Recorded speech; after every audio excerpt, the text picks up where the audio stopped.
Gandalf always knew Frodo would succeed, but he tested him with doubt. When he first placed the burden of the ring on the hobbit, he did not offer certainty. Instead, he asked questions and pushed Frodo to weigh the weight of the task. Doubt was not cruelty, it was a forge. A person who carries such a burden must be refined by hesitation before they are hardened by resolve. By letting Frodo sit with uncertainty, Gandalf allowed courage to rise from within rather than be handed down from above. When Gandalf fell with the Balrog, many thought it was the end. Yet this fall was part of his transformation. He did not only survive, but returned changed, clothed in white, as if stripped of the dust and limits that had weighed him down. He became a clearer vessel for the will of Ilúvatar. The fall was not defeat, but passage. In that descent and climb through fire and shadow, he shed what could be broken and returned renewed. Gandalf's power was not a storm unleashed upon the battlefield, but a steady fire in the hearth. He could summon more power, enough to rival the Dark Lords, but he chose restraint. He guided with subtlety so that others might act freely. He let men and hobbits make their choices. When Theoden rose from despair, it was not because Gandalf forced him, but because Gandalf cleared away the fog so the king could see his own strength. Power wielded too openly would have crushed the very will he sought to awaken. Even his fireworks were more than simple displays. They contained real sparks of magic memories from the first age when the world was young. Children in the Shire laughed at the colours, yet behind those shapes were echoes of starlight from before time. In moments of celebration, Gandalf brought pieces of a lost world into a simple hobbit festival. Pipe weed was another tool, though many thought it a harmless habit.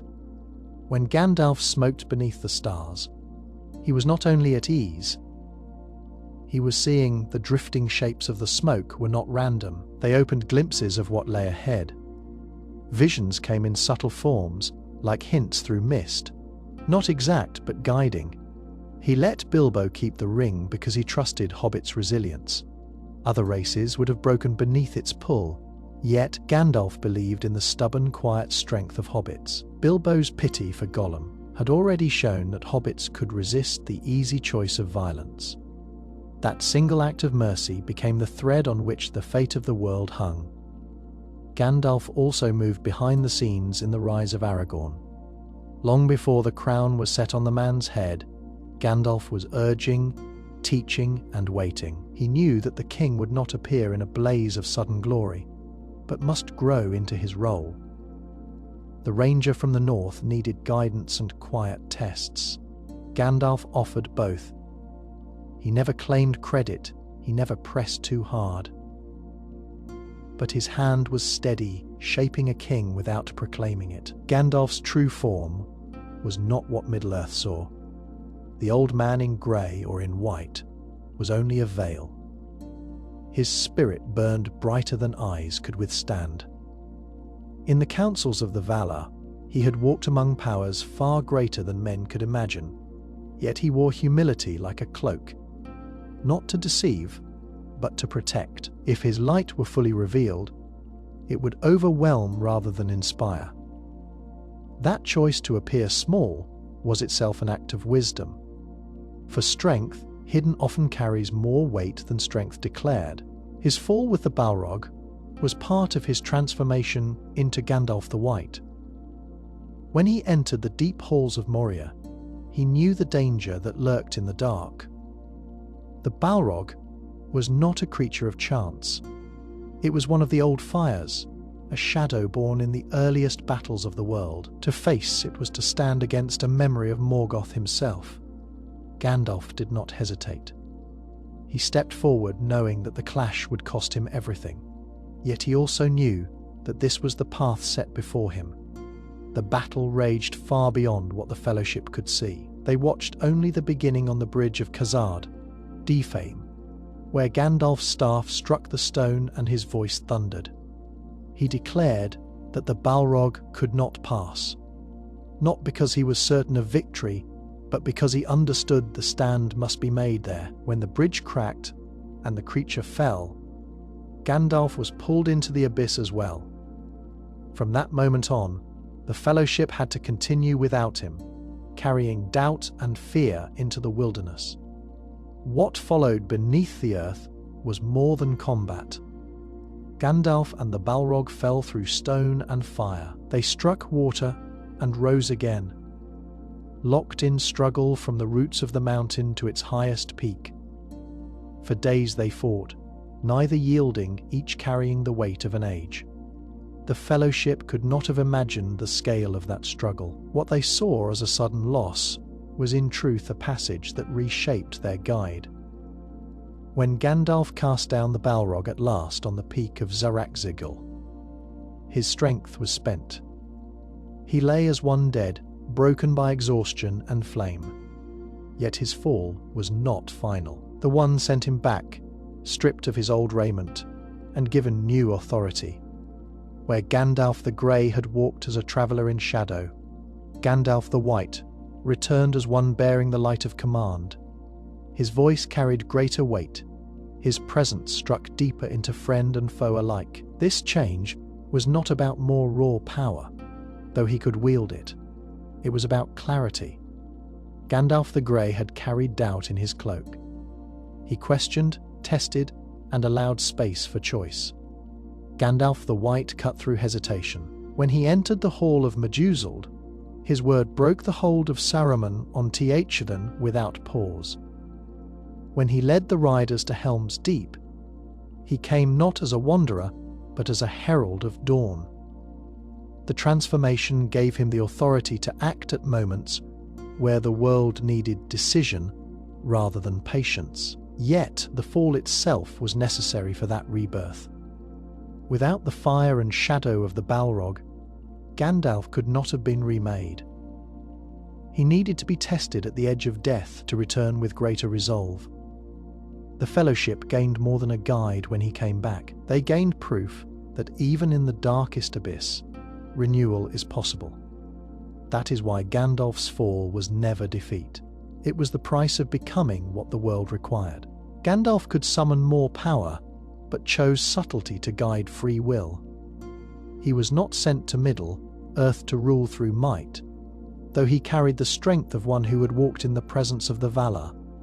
His task was to stir hearts, not to bind them. If he had revealed the full measure of his strength, kings and warriors would have bent to him in fear.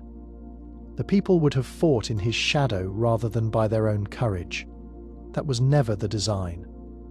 Gandalf knew that true victory required men, elves, and hobbits to rise by their own will. When he came to the Shire, he could have commanded the hobbits with displays of fire and storm. Instead, he showed them fireworks.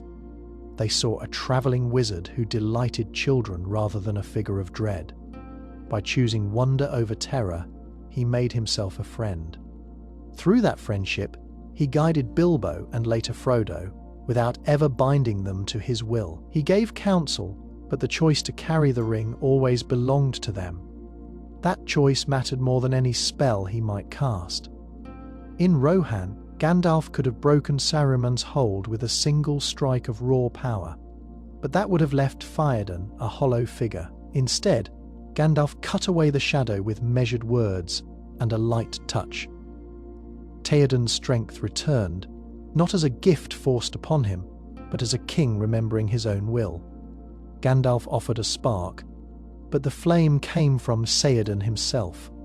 Without that freedom, Rohan would not have risen with pride at Helm's Deep. The same restraint shaped his dealings with Aragorn. Gandalf never proclaimed him king by edict. He nudged, advised, and tested him, but left the man to step into the role in his own time. Had Gandalf commanded Aragorn's rise, Gondor might have obeyed, but its loyalty would have been shallow. Instead, Aragorn claimed the throne by his own strength, carrying the burden as his own choice. Gandalf understood that a king who rules by inheritance of will, not imposition of force, would endure far longer. Even in the War of the Ring, Gandalf's restraint was clear. He faced Sauron's power with careful steps. never rushing to unleash the full fire within him. If he had revealed himself too boldly, he would have drawn the enemy's eye and crushed the fragile path still open. By staying hidden, by acting through whispers, he left space for the smallest hands to alter the fate of the world. Frodo and Sam walked into Mordor because Gandalf allowed events to unfold with subtle direction, not overwhelming command. His subtlety was not weakness, it was discipline. A wizard of his order could split stone and scorch fields, but Gandalf saw the cost of such displays. They break the ground they seek to protect. Instead, he moved as a quiet guide, letting others choose their own steps. He knew that victory taken by compulsion would collapse as soon as his hand was gone. Victory grown from free will could endure, and that is why he carried immense power. But let it rest, choosing instead to shape the world through careful trust. His fireworks contained real magic from lost ages. To most in the Shire, they were nothing more than a marvel at a festival. Children laughed when bright wheels of colour spun above them. Farmers paused their mugs to watch dragons of flame curl in the sky. No one thought of these displays as more than clever tricks from an old wizard, with a fondness for smoke and sparks. Yet the truth was far deeper. Gandalf's fireworks were not inventions of craft alone. They carried echoes of the world before the sun and moon, fragments of beauty drawn from the foundations of Arda. When a hobbit saw a streak of green light burst into a tree of flame, they thought it was simple entertainment, but those bursts echoed the light of Lorlin, the golden tree of Valinor. The silver trails that shimmered before fading recalled Telperion, whose light once mingled with its twin to bathe the earth in radiance. Gandalf had walked in that light. He had seen the two trees before their ruin, when he set fire to powder and chanted soft words. The shapes that appeared were more than art. They were glimpses of a world long lost. The dragon-shaped flame that startled hobbits at Bilbo's birthday was not drawn from imagination alone. Gandalf had faced dragons in the north, creatures born from Morgoth's dark fires. The sight he gave to the Shire that night was a shadow of what once flew in terror over mountains and fields. He offered it in play, yet beneath the laughter of hobbits lay a memory of how close darkness had once come to devouring all. Gandalf carried those memories, and through fire and smoke, he shared them in ways even the simple could taste. His fireworks also spoke to his purpose. A wizard of his order did not come to dominate with open displays of might. Yet Gandalf allowed himself small outlets. Fireworks let him remind the world of wonder without pressing fear into their hearts. He could ignite joy without calling armies. He could teach awe without breaking wills. In Hobbiton, the bursts of fire shaped by his hand planted seeds. A child who saw the sky ripple with stars of light might later wonder about the greater world. A farmer who laughed at a wheel of flame might unknowingly carry a sense of magic's reality into his quiet life. Gandalf's fireworks were lessons as much as diversions. It mattered that they were real. Other tinkers could craft powder that flared, but Gandalf's displays sang with power drawn from beyond Middle-earth. They lingered in memory because they were not just seen. They were felt. A hobbit watching them might not have known the language of Valinor, but their hearts stirred at its echo. In those moments, Gandalf shared fragments of creation itself, wrapped in the form of celebration, reminding even the smallest folk that they lived in a world shaped by forces older and greater than themselves. Gandalf's pipe-weed visions gave him glimpses of the future. To the hobbits, his smoking was nothing more than a habit, a sign of comfort and perhaps a little eccentricity. They saw him sit beneath a tree, puffing smoke into shapes that drifted into the air. Rings, ships, and little dragons curled from his lips, and the Shire folk laughed at the wizard's tricks. Yet Gandalf's smoking was more than a pastime. In those moments, his mind opened, and the shapes carried meaning. The weed did not give him the sight, for that was his own gift, but it softened the world enough for visions to form clearly. When Gandalf sat under the stars and let the smoke drift upward, he sometimes saw patterns others could not. A ring of smoke that broke apart in the wind could remind him of a bond about to fail. A twisting serpent of grey could echo a shadow moving in the east. To others, the shapes meant nothing, but to Gandalf, they carried hints of what lay ahead. His gift worked best in silence. Alone, with only the night for company, he could watch the drifting trails and let them shape his thoughts. In those slow curls of smoke, he found threads of the future woven into the air. This habit was not idle in his great work. Before he urged Bilbo to leave the ring behind, Gandalf had sat many nights considering what he had seen. Visions of fire spreading from the mountains haunted him. The sight of small lights moving through endless dark gave him hope. He pieced these images together as one might arrange clues in a riddle. The pipe, weed, was a tool, not for answers but for openings. It eased the barriers of the mind and allowed memory, foresight, and wisdom to meet. Consider how he dealt with Frodo. Gandalf did not reveal all at once what he suspected about the ring. He tested, asked questions, and delayed, but often his timing matched the quiet guidance of his visions. When he told Frodo that someone else would have to finish what Bilbo began, he had already seen the faint trace of a hobbit's light moving into Mordor's darkness. The visions did not speak names, but they gave him enough to act with patience rather than haste. The Shire never guessed the depth of this practice. To them, Gandalf's smoke was a sign of idleness. Hobbits joked that he liked his leaf too much, that he lingered on it as others lingered on ale. But behind that smoke was a discipline of thought. What looked like rest was in truth a form of watchfulness. By letting the mind wander on the trails of smoke, Gandalf was able to connect what had been, what was, and what might come.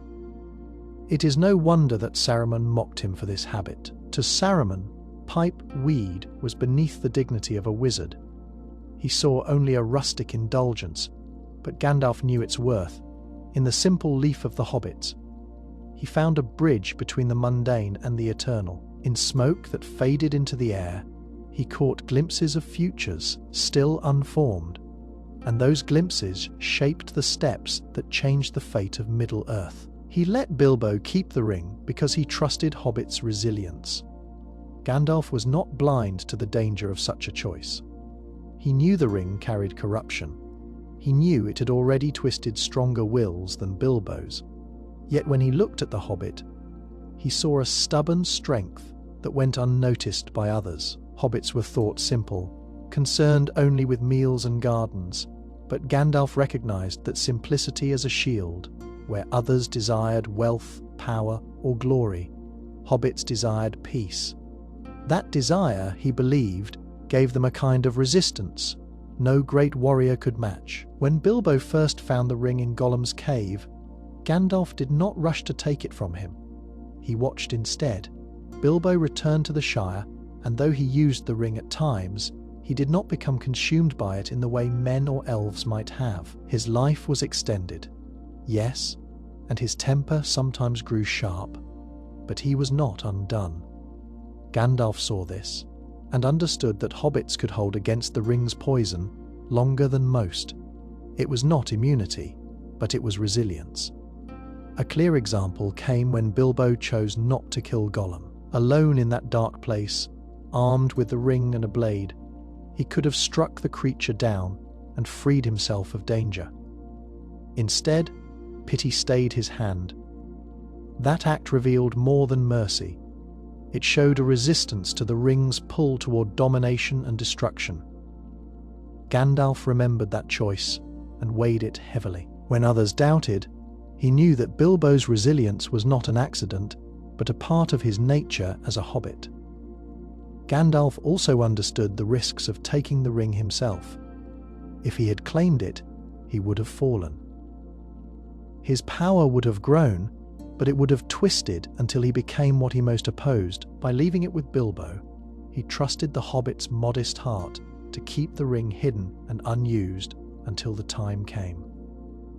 He knew it was safer in the hands of one who had no wish for mastery than in the grasp of someone who might believe they could wield it for good.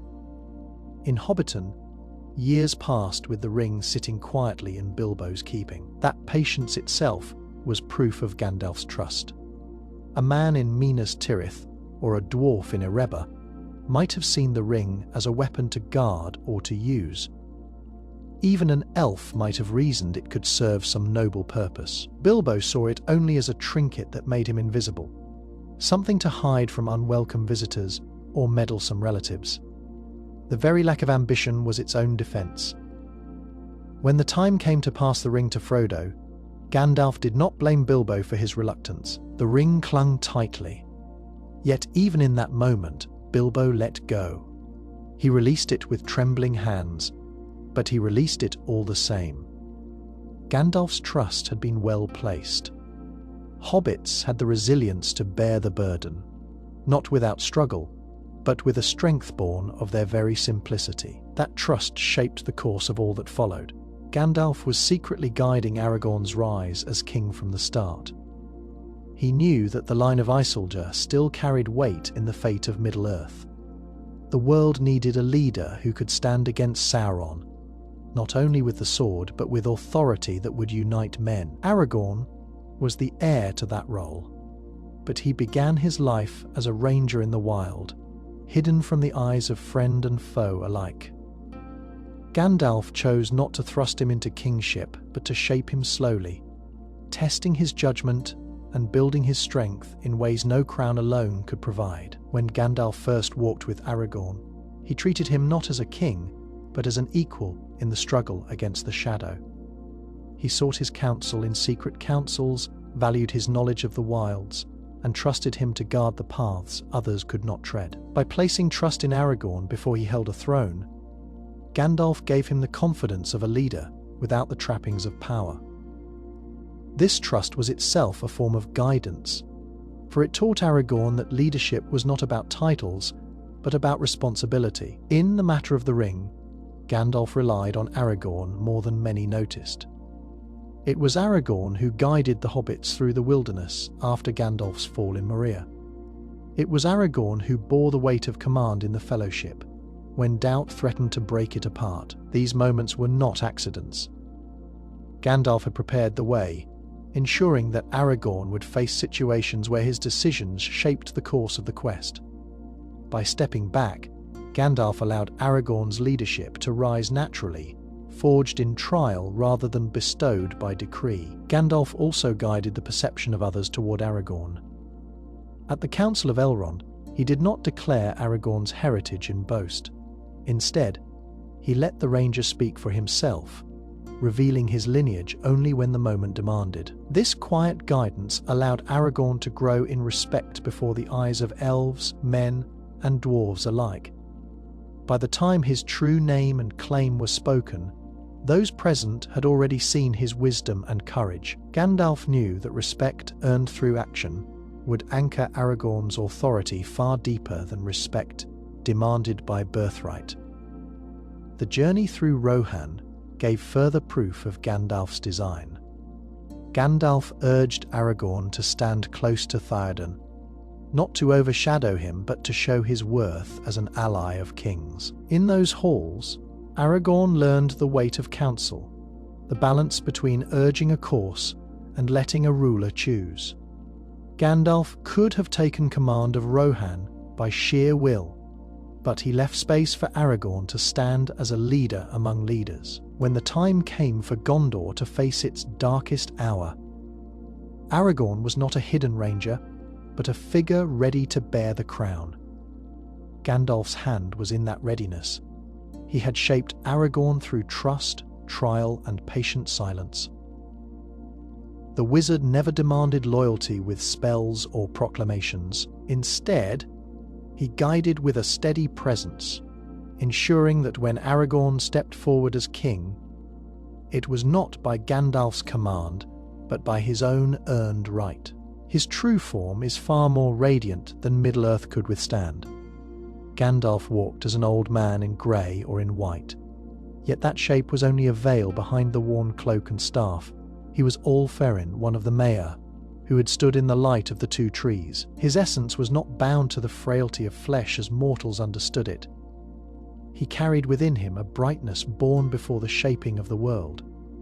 To reveal that fully would have blinded and overwhelmed those around him. The choice to appear as a humble wanderer was deliberate, not because he lacked power, but because the world could not endure the sight of what he truly was. On the few occasions when his light broke through, even in part, the effect was clear. When he confronted the Nazgûl Fail at the gates of Minas Tirith, his staff flared with white fire, and the wraiths recoiled in fear. That was not the power of an old man's will, but a fragment of the radiance he carried within. At Helm's Deep, when he appeared at dawn on the ridge with Erkenbrand's riders, his presence was more than the arrival of men. It was as if the sun itself broke the shadow. That glow was still restrained, for even in victory he did not bear the full measure of his being. If Gandalf had cast aside his disguise and revealed himself as All-Farin, the armies of men would not have been lifted, but undone. Mortals were not made to stand before such splendor. Awe can inspire courage, but awe without measure can crush the spirit. To reveal himself would have turned allies into worshippers, and worship would have stripped them of the freedom to choose their own path. Gandalf's mission depended on choice. The great design required men, elves, and even hobbits to rise on their own strength, not under the shadow of divine presence. Consider what happened when Frodo first saw Galadriel in her mirror garden. Even her beauty and power as one of the Eldar filled him with both fear and longing. That was only a faint echo of the light Gandalf bore. If he had revealed himself fully in the Shire, the hobbits would not have welcomed him with laughter and feasts. They would have fallen silent, unable to treat him as a friend.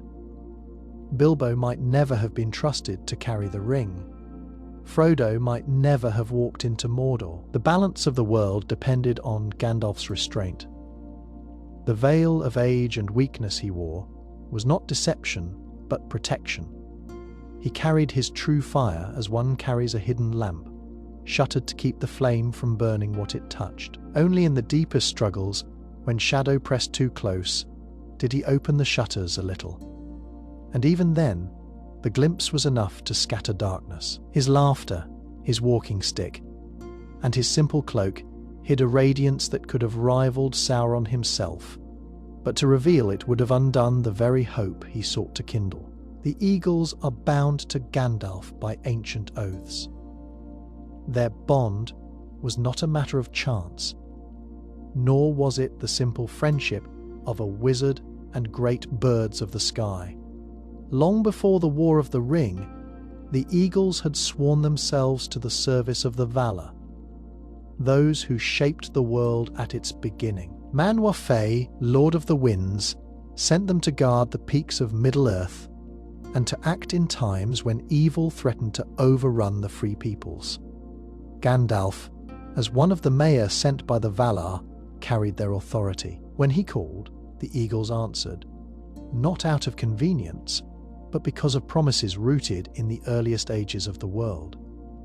This oath was not often spoken of, for Gandalf was careful with his power.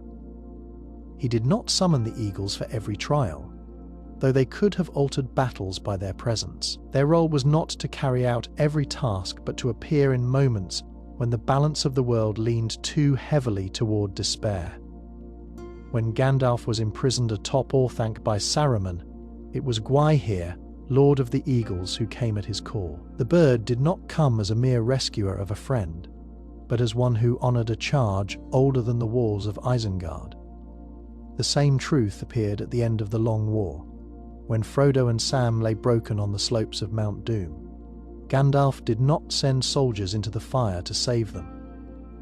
He turned to the sky. The eagles swept down, carrying the hobbits from the ruin. Their wings bore more than flesh. They bore the weight of an oath to answer when all else had failed. Without them, the ring bearers would have perished, and the victory over Sauron would have ended in silence rather than joy. The connection between Gandalf and the Eagles was also personal. Gwaihir had borne Gandalf more than once, carrying him swiftly across leagues of land when the wizard's task demanded haste. Each time, Gandalf treated the Eagles with respect, never as servants but as allies. This balance mattered. The oath that bound them was not slavery but trust. The Eagles answered because Gandalf represented the higher will of the Valar. Yet they also answered because he honored their strength and purpose. It is tempting to imagine why Gandalf did not summon them more often. He could have called them to carry Frodo straight into Mordor, or to turn the tide of every battle. But such an act would have broken the balance of the oath. The Eagles were not tools to be used at whim. They were guardians, bound by promise to appear only when the stakes reached beyond ordinary struggle. Gandalf understood this. His restraint ensured that their role remained sacred, not cheapened into convenience. In every appearance, the Eagles reminded those who saw them that Middle-earth was still tied to older powers. Their arrival was sudden, their timing perfect, because they answered a call laid down in the world's first music. Gandalf, standing as the messenger of that music, knew that when he raised his voice to the heights, the Eagles would come, their wings carrying the weight of ancient vows that even time could not undo. He walked unseen in Hobbiton long before The Hobbit.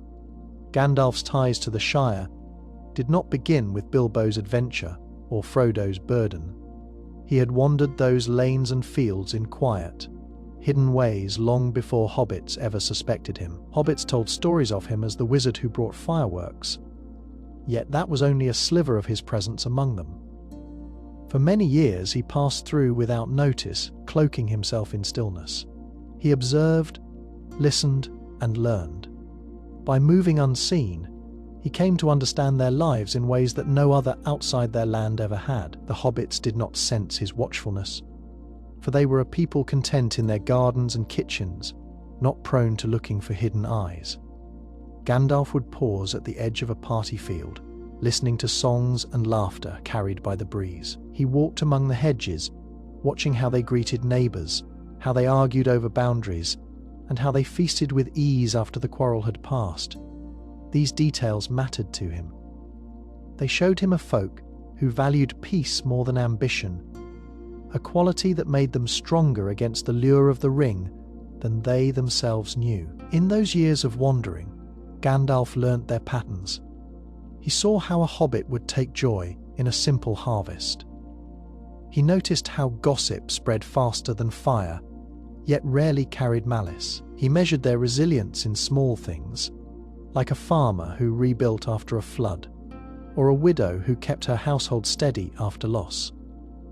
These were not grand deeds in the eyes of kings, but they revealed the quiet endurance of the Shire. By walking unseen, Gandalf confirmed that these small folk had something that could withstand great darkness. There are hints that Gandalf's unseen watch shaped later choices. When Bilbo found the ring, Gandalf did not act with haste. He already knew Bilbo's character, not only from their friendship, but from years of quiet observation. He had seen the hobbit's generosity in giving to neighbors, his curiosity that stretched beyond the hill, and his unwillingness to bend under pressure from more forceful relatives. These details, gathered over time, gave Gandalf confidence that Bilbo could resist the ring long enough to matter. Even Frodo's path was prepared by this hidden presence. Gandalf had seen the boy growing in the Shire, noticed his quiet thoughtfulness, and his loyalty to friends. Long before Frodo ever heard of Mordor, Gandalf had measured him in silence, unseen at feasts and fairs. He did not force destiny upon him. Instead, he waited, knowing the moment would come when Frodo's nature would be tested. Gandalf's unseen walks in Hobbiton were not idle strolls. They were the steady work of a guide who knew that the fate of the world might one day rest on the shoulders of those least aware of it. By blending into shadows and hedgerows, he carried out his task with patience. No hobbit saw the wizard watching, but his knowledge of them ran deep, forged in those quiet years before stories began. Gandalf's staff is more than wood. It is a fragment of Valinor's light. To the eye, it looked like a simple walking stick, something any old traveller might lean on. Yet its true nature went far beyond the appearance of carved wood. The staff was his channel, a vessel that carried the light of the West, drawn from the undying lands where he was first shaped. It was both tool and symbol, a sign of his authority as one of the Astari, and a reminder of the higher powers he served. When Gandalf stood against the Balrog on the bridge of Khazad, Dafim, it was his staff that shattered the stone. The power did not come from the wood itself, but from the light bound within it. That light was older than the mountain, older than the world of men. The staff bore a spark of the same fire that had lit the two trees of Valinor, and through it Gandalf could break shadow with radiance. To the Fellowship, it looked like an old wizard striking the ground. In truth, it was a fragment of creation answering the challenge of ruin. The staff was also a focus of protection. When Gandalf faced the Nazgûl Fell outside Minas Tirith, his staff shone with such brilliance that the wraiths fled. This was not only a weapon against fear, it was the light of Valinor, piercing the veil of despair that Sauron's servants spread. Men who stood nearby felt their courage return, not because of Gandalf's voice alone, but because the staff carried a memory of a purer light. Even the smallest glimmer was enough to drive back shadows that had lingered for ages. At times, Gandalf used the staff in quiet ways that went unnoticed. When he walked in the wild, the staff lit his path, though others might only see a faint glow. When he spoke with the Ents, leaning on it as he listened, the staff hummed softly, resonating with the deep song of creation. The wood was not ordinary wood. It was a form of vessel, able to hold and carry a piece of what no mortal hand could craft. The staff itself was a bond between Gandalf's hidden power and the world he was sent to protect. The breaking of his staff was always more than a physical loss. When Saruman's staff was broken at Isengard, it meant his connection to that light was severed. His authority was gone. The same would have been true had Gandalf lost his own. The staff was not a source of his being, but it was the bridge between his true form and the tasks laid upon him in Middle-earth. Without it, his work would have been crippled, his light harder to wield. For the hobbits, it was only an old wizard's stick, sometimes used to light fireworks or nudge open a door. For Gandalf, it was the last shard of the undying lands that he carried openly. Every time it struck stone or glowed in darkness, it was a reminder that even in the furthest reaches of Middle-earth, the light of Valinor still touched the world through him. His death was timed by Ilfavatar to rebalance the war. Gandalf's fall in Moria was not an accident, nor was it only the result of his struggle with the Balrog. It happened at the moment when the Fellowship needed to learn to stand without him. Ilfavatar's design was not only about defeating Sauron, but about shaping the Free Peoples so they could endure beyond the shadow. For that to happen, Gandalf had to be taken away, if only for a time, so that others would rise to fill the void. When the Fellowship watched Gandalf fall, their grief cut deep. Yet that loss forced Aragorn to step forward. Until then, he had been content to guide from the side, a ranger among companions. Without Gandalf, he had to lead, and that moment began his path to kingship. Boromir, too, felt the weight of Gandalf's absence, though he later fell to temptation. His struggle revealed the danger of the ring more clearly to the others. Even the hobbits learned in those days that the wizard's hand would not always shield them. Their courage grew not from comfort, but from the necessity of going on without their guide. This pattern echoed through Middle-earth. While Gandalf battled the Balrog in the deeps, Rohan staggered under Saruman's shadow, and Gondor faced growing fear. The balance seemed to tilt towards darkness. Yet Gandalf's absence gave space for others to make their choices. The Intis roused themselves, not because Gandalf commanded them, but because Merry and Pippin sparked their memory. Theoden took up his sword because he was freed by Gandalf's counsel, but his resolve was his own. Frodo and Sam pressed on into Mordor with no wizard to show them each step. The design was clear. Ilúvatar allowed the free peoples to prove that their strength was real, not borrowed. Gandalf's return as the White shows how deliberate the timing was. He did not rise immediately after his fall. He returned when the tide of the war had shifted to its most dangerous stage. At Helm's Deep, when the night was longest and the fortress seemed doomed, Gandalf arrived at dawn. That moment was not chance. His reappearance marked a turning of the balance, light answering shadow at the brink of despair. His death and return together created the rhythm of loss and renewal that gave hope its greatest strength. If Gandalf had never fallen, the Fellowship might never have grown beyond dependence. If he had stayed away too long, darkness might have swallowed all. The timing was exact, a measure set by Ilúvatar to keep the struggle in balance. Even Gandalf himself spoke of being sent back, not by his own choice, but because his task was unfinished. The fall into the abyss and the climb back into the light were not accidents of war. Gandalf knew Saruman's fall long before the White Council. He read the signs in his old companion's words, in his hunger for knowledge, and in his pride. The Astari had been sent to Middle-earth together, each carrying the charge of the Valar to guide, not to dominate. But Gandalf saw that Saruman already leaned toward mastery rather than service, while others looked to Saruman as the leader of their order. Gandalf understood that leadership had already begun to twist into ambition. He watched quietly, storing what he learned, because he knew the moment would come when Saruman's true nature would be revealed. Saruman's skill with craft and lore was unmatched, yet Gandalf sensed that his delight in these arts grew restless. The Wizard of Isengard sought power through study, peering too closely into secrets better left untouched. Gandalf understood the danger, for he himself carried great power.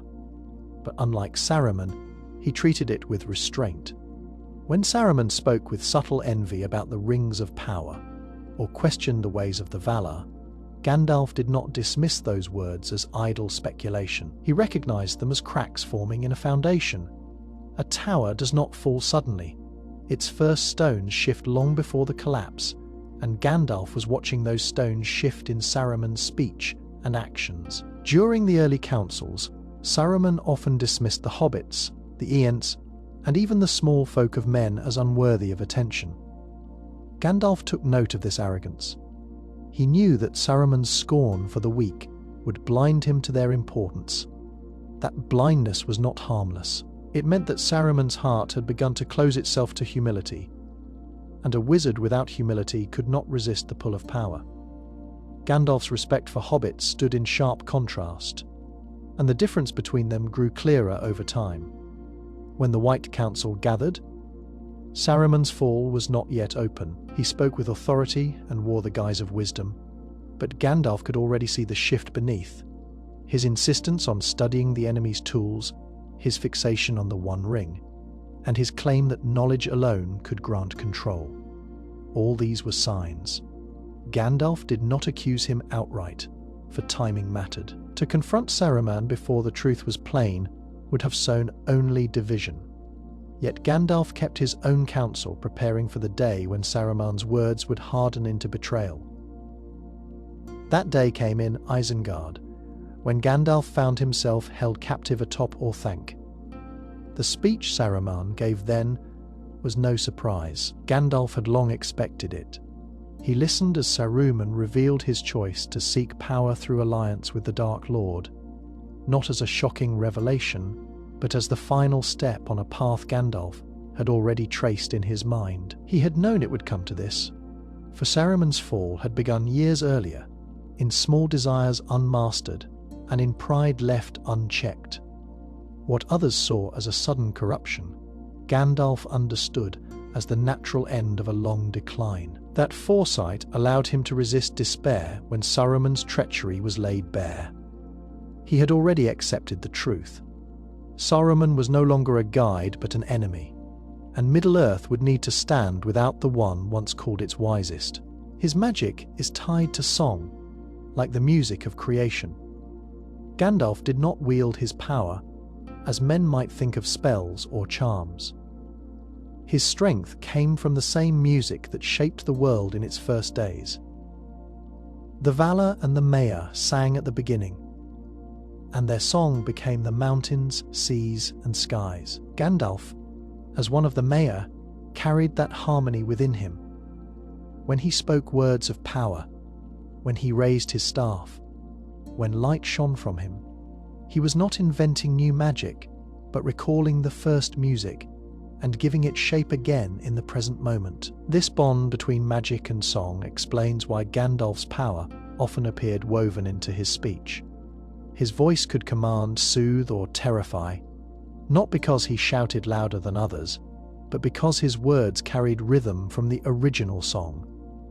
When he faced the Balrog, his cry on the bridge did more than declare a stand. It echoed with the authority of creation itself, forcing shadow to halt.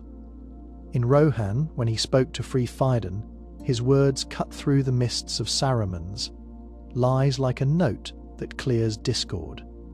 To those who heard him, it was not only persuasion but resonance. They felt the truth in their bones, because his voice recalled the harmony beneath all things.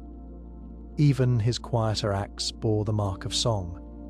When he set his staff alight in dark halls, the light spread as though it followed an unseen melody. When he urged the fellowship forward, his steps set a pace like a drumbeat, steady and measured, carrying them onward even when their courage waned. His magic did not crash upon the world as sudden force, but worked in patterns, like notes arranged in a theme that grew stronger with time. This connection also explains Gandalf's affinity with those who carried their own songs of creation. The Ents spoke in slow, deep voices that rolled like ancient verses. Gandalf listened with patience, his own spirit attuned to their rhythm. With the eagles, whose cries pierced the sky, he shared a kinship rooted in the music of the air. Even with hobbits, whose songs seemed simple, Gandalf found echoes of that first harmony. Their love of singing and story held a piece of the same truth, though they did not know it. In their laughter and feasting songs, Gandalf recognized why the Valar had chosen him to walk among them. When Gandalf laughed, it was not mere amusement. His laughter itself was a chord struck against despair, a note from the ancient harmony breaking through shadow. When he sang softly to himself or hummed beneath his breath, he was aligning his spirit again with the music that had called the world into being. Those near him might think it habit, but in truth he was steadying his strength through remembrance. To speak of Gandalf's magic without song is to miss its heart. His power was not separate from the world, but part of its foundation. Every word, every chant, every flare of light traced back to the music of creation, a music he carried within him and shared whenever darkness rose. He intentionally appeared as old to be underestimated. Gandalf's form was no accident. As one of the Maiar, he could have taken the shape of a warrior, clad in strength that no man could doubt. He could have walked tall and radiant, drawing awe and fear wherever he went. Instead, he chose the shape of an old wanderer with weary eyes and a long beard. He moved with the weight of years, leaning on a staff as if for support. This disguise was not weakness but strategy. By appearing aged and frail, Gandalf allowed others to dismiss him, and in that dismissal, he found freedom to act without suspicion. Among hobbits, his appearance made him welcome. They did not fear him as they might a shining lord. To them, he was simply a curious old wizard who loved pipe, weed and fireworks. That image lowered every guard. Bilbo invited him in without question. Frodo trusted him as a friend, and children gathered around him. If he had come in majesty, hobbits would have hidden from him. They would not have laughed with him or shared their tables. Gandalf understood that trust is often built when strength hides itself. Even among men and elves, his age served him. Kings looked at Gandalf and saw a counselor, not a rival. They sought his advice because they did not fear him grasping for thrones. Saruman cloaked himself in grandeur, setting himself above others. But Gandalf's humility made him seem harmless until his moment of action. When the time came to stand against the shadow, those who had overlooked him were startled by the strength he revealed. His disguise as an old man gave him an advantage, for enemies underestimated what rested behind the cloak of years. On the battlefield, Gandalf's appearance shaped expectations. When he rode into Helm's Deep, many first saw only a grey-haired figure. Yet when the sun rose at his back and the riders followed, the image shifted. What seemed fragile became unshakable. The contrast made his presence more striking. His frailty in appearance made his true power shine brighter when it was revealed. By choosing the form of age, Gandalf turned weakness into a mask that magnified strength at the right moment. Consider his time with the Fellowship. The hobbits leaned on him not because they saw him as invincible, but because he seemed like a companion who bore burdens of his own. They did not treat him as untouchable. They confided in him, and in doing so they allowed him to guide them more deeply. The old man's cloak made him approachable, while his true essence remained hidden until needed. This choice also guarded against temptation. If Gandalf had taken a form that inspired worship, he would have risked pride and the desire for dominion. By taking the form of age, he carried a constant reminder of limitation. It was a check on his own power, a discipline that kept him tied to the mission of service. His bent back and weathered face were part of his wisdom. They reminded others, and himself, that his task was not to rule, but to guide unseen until the hour demanded otherwise. Gandalf the Grey and Gandalf the White are two halves of one soul. When he first walked Middle-earth as the Grey, he carried restraint like a cloak. His power was present but hidden, his voice gentle rather than commanding. He guided through patience, offering counsel instead of orders. Gandalf the Grey valued the small steps of those he aided. He allowed hobbits, men, and elves to stumble and grow. His presence was quiet enough that many mistook him for little more than a wandering old man. Yet this humility was deliberate. It let him work among the free peoples without forcing their choices. That side of him bore the burden of long years. Gandalf the Grey walked in the shadows, searching for knowledge about the ring, delving into forgotten places, and carrying doubts that weighed heavy on him. He wrestled with hesitation, often uncertain how the balance of power would tilt. His wisdom was great, but his cloak was worn, and his staff seemed no more than a stick. He lived as one close to the ground, touching the world with humility and even weariness. The White was different. After his fall in Moria, Gandalf passed through fire and darkness.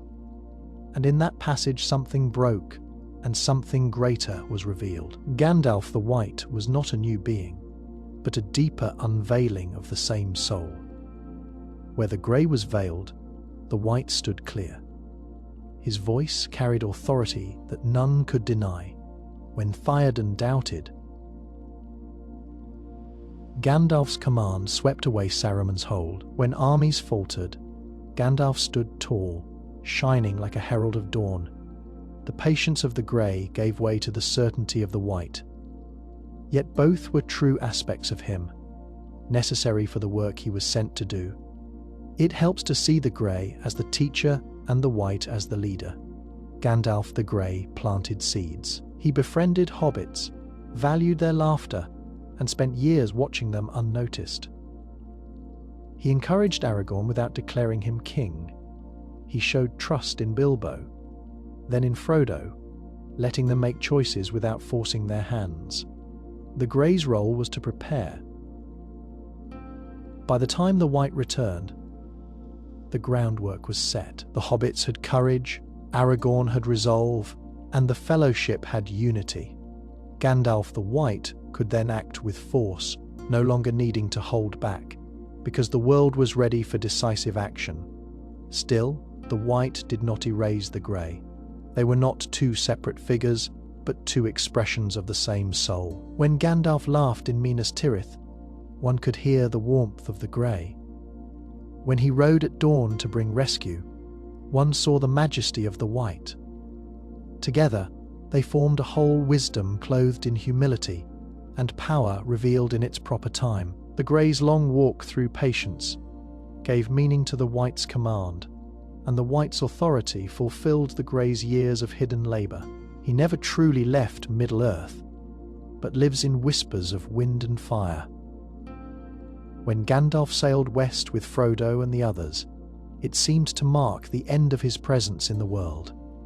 The White Ship carried him across the sea to the Undying Lands, and the Shire folk who saw him go thought of it as a farewell. Yet Gandalf was not bound by the same final partings as mortals. His spirit was woven into the very fabric of Arda. Though his body departed, his presence lingered, carried on the breath of the world itself. The Maya that was Gandalf was not extinguished. As Ulfarin, he had existed long before Middle-earth was shaped, and his nature was tied to the elements. He had walked among the halls of Manwë, Fë, and Varda, learning wisdom from the winds and light from the stars. When he came to Middle-earth as Gandalf, that connection did not vanish. It was only veiled by the form of an old man. When the form was set aside, the essence remained. The whispers of wind across the plains, the sudden flare of fire in a hearth, or the laughter that rings in dark places, all could carry echoes of him.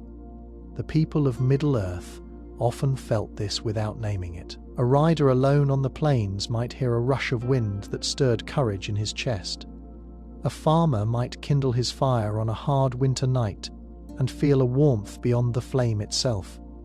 These moments seemed ordinary, but they bore a trace of Gandalf's spirit. He had always worked subtly, never forcing the will of others, but nudging, guiding, and stirring strength where it was needed. In the same way, his presence after departure lingered as a quiet influence, unseen but not absent. The hobbits, more than most, kept alive the sense of him. They remembered his fireworks, his laughter, and the way his presence filled a room with lightness, even in troubled times. When they told stories by the fire, it was as if Gandalf sat again at the table, puffing his pipe and smiling at their tales. Their memory gave him form, and in that remembering, the whispers of his spirit found a home. For a people so tied to hearth and field, Gandalf's nearness could be felt in the warmth of the fire and the breath of the wind through the party tree. In darker places, too, his presence lingered. Among the ruins of Mordor, where ash still stained the land, the faintest breeze could remind one of the moment when the shadow fell. In Gondor, when the beacons were lit in times of need, the flame leapt as though stirred by more than mortal hands. These were not grand miracles, but hints of continuity. Gandalf's role had been to guard against despair, to keep the flame of hope alive, and that work did not end with his leaving. Though his ship passed beyond sight, his essence did not fade. Middle-earth still carried the imprint of his being, present in the wind that urges onward and in the fire that resists the dark. Gandalf never truly left, for his spirit was bound to the song of the world, and that song still echoes in every corner of the land he loved. His friendship with hobbits is the greatest magic of all. Gandalf had walked in the courts of the mighty, seen the light of Valinor, and battled creatures born in the fires of the First Age. Yet none of these held his heart as firmly as the small folk of the Shire. The hobbits lived far from the great struggles of kings, content with gardens, meals, and family tales. To many, they seemed insignificant, But Gandalf saw something else, in their love of peace and their ability to endure hardship with quiet strength. He found a power that even the darkest shadow could not easily break. When Gandalf first wandered into Hobbiton with his cart of fireworks, he did not come only to amuse. He came because he valued their company. He could have spent his time with lords and scholars, yet he returned again and again to the Shire. He shared meals, listened to their stories, and laughed at their jokes. This was not the work of strategy alone, it was friendship. Through that friendship, Gandalf gained a deeper understanding of what was worth protecting in Middle-earth. A simple supper in a hobbit hole could reveal more about the meaning of life than a council in Minas Tirith. It was this bond that gave him the insight to trust Bilbo with the ring. He did not choose Bilbo because of skill with a sword or knowledge of lore. He chose him because he knew Bilbo's heart, tested in small acts of kindness and stubborn independence. That trust proved right when Bilbo spared Gollum, a moment that shaped the fate of the world. Gandalf's friendship gave him the confidence to place such weight in the hands of a hobbit when others would have dismissed the idea as folly. The same truth guided him with Frodo. Gandalf did not command Frodo to take the ring. He asked him, knowing that the choice had to be freely made. Their bond made that request possible. Frodo trusted Gandalf not as a distant power, but as a friend who shared his burdens. That trust carried Frodo into Mordor when no other force could have pushed him so far. Gandalf's magic could not have borne the ring to its end, but his friendship gave Frodo the strength to try. The other hobbits, too, shaped Gandalf's journey. Merry and Pippin's mischief brought light into dark times, and even their smallest acts stirred great change. Sam's loyalty showed Gandalf that love and humility could endure where raw power failed. These qualities, nurtured in the Shire, spread into the wider world through Gandalf's care for them. His friendship did not make them different from what they were. It revealed to them, and to others, that their nature was already strong enough for the greatest trials. Gandalf's laughter among hobbits, his long talks by the fire, and his quiet walks through their fields were as much acts of magic as any spell. In those moments, he wove bonds that no shadow could break. His friendship with hobbits was not only affection, it was a force that changed the course of history, proving that the smallest hands, guided by trust and love, could shape the destiny of Middle-earth. The light from his staff is actually drawn from the two trees of Valinor. To most who saw it, the glow seemed like the work of a wizard's spell, a trick of fire, or a channeling of his own will. But the truth reached back to the dawn of the world. The two trees, Telperion and Laurelin, had once given light to all before the sun and moon were set in the sky. Their radiance was the first pure light of creation, untainted and whole. Gandalf, who had dwelt in Valinor before his coming to Middle-earth, carried a fragment of that memory within his staff. The glow he summoned was not of this world's making, but a borrowed spark from the light that once shone on the blessed realm. When he stood against the Balrog, the brilliance from his staff was more than a ward of fire. It was the echo of the trees cutting through shadow. The Balrog, a creature born of Morgoth's corruption, recoiled at that light because it carried the power of the world's earliest harmony. The darkness of flame and shadow could not endure it. Gandalf's defiance on the bridge was not simply his own strength. It was the memory of light from before evil had touched the world, shining through his staff at the moment of greatest need. That same light comforted allies as much as it struck fear in enemies. In Moria, when the Fellowship faced the dark, Gandalf lifted his staff and gave them sight. The glow did not merely push back shadows, it steadied hearts, for it was light unbroken, unlike torches or lanterns that could falter in smoke and damp. Men and hobbits alike felt something deeper stir when they saw it. Though they could not name it, they were looking upon the remnant of a time when the world had not yet been marred. It awakened courage, not by force but by memory, buried in the fabric of creation itself.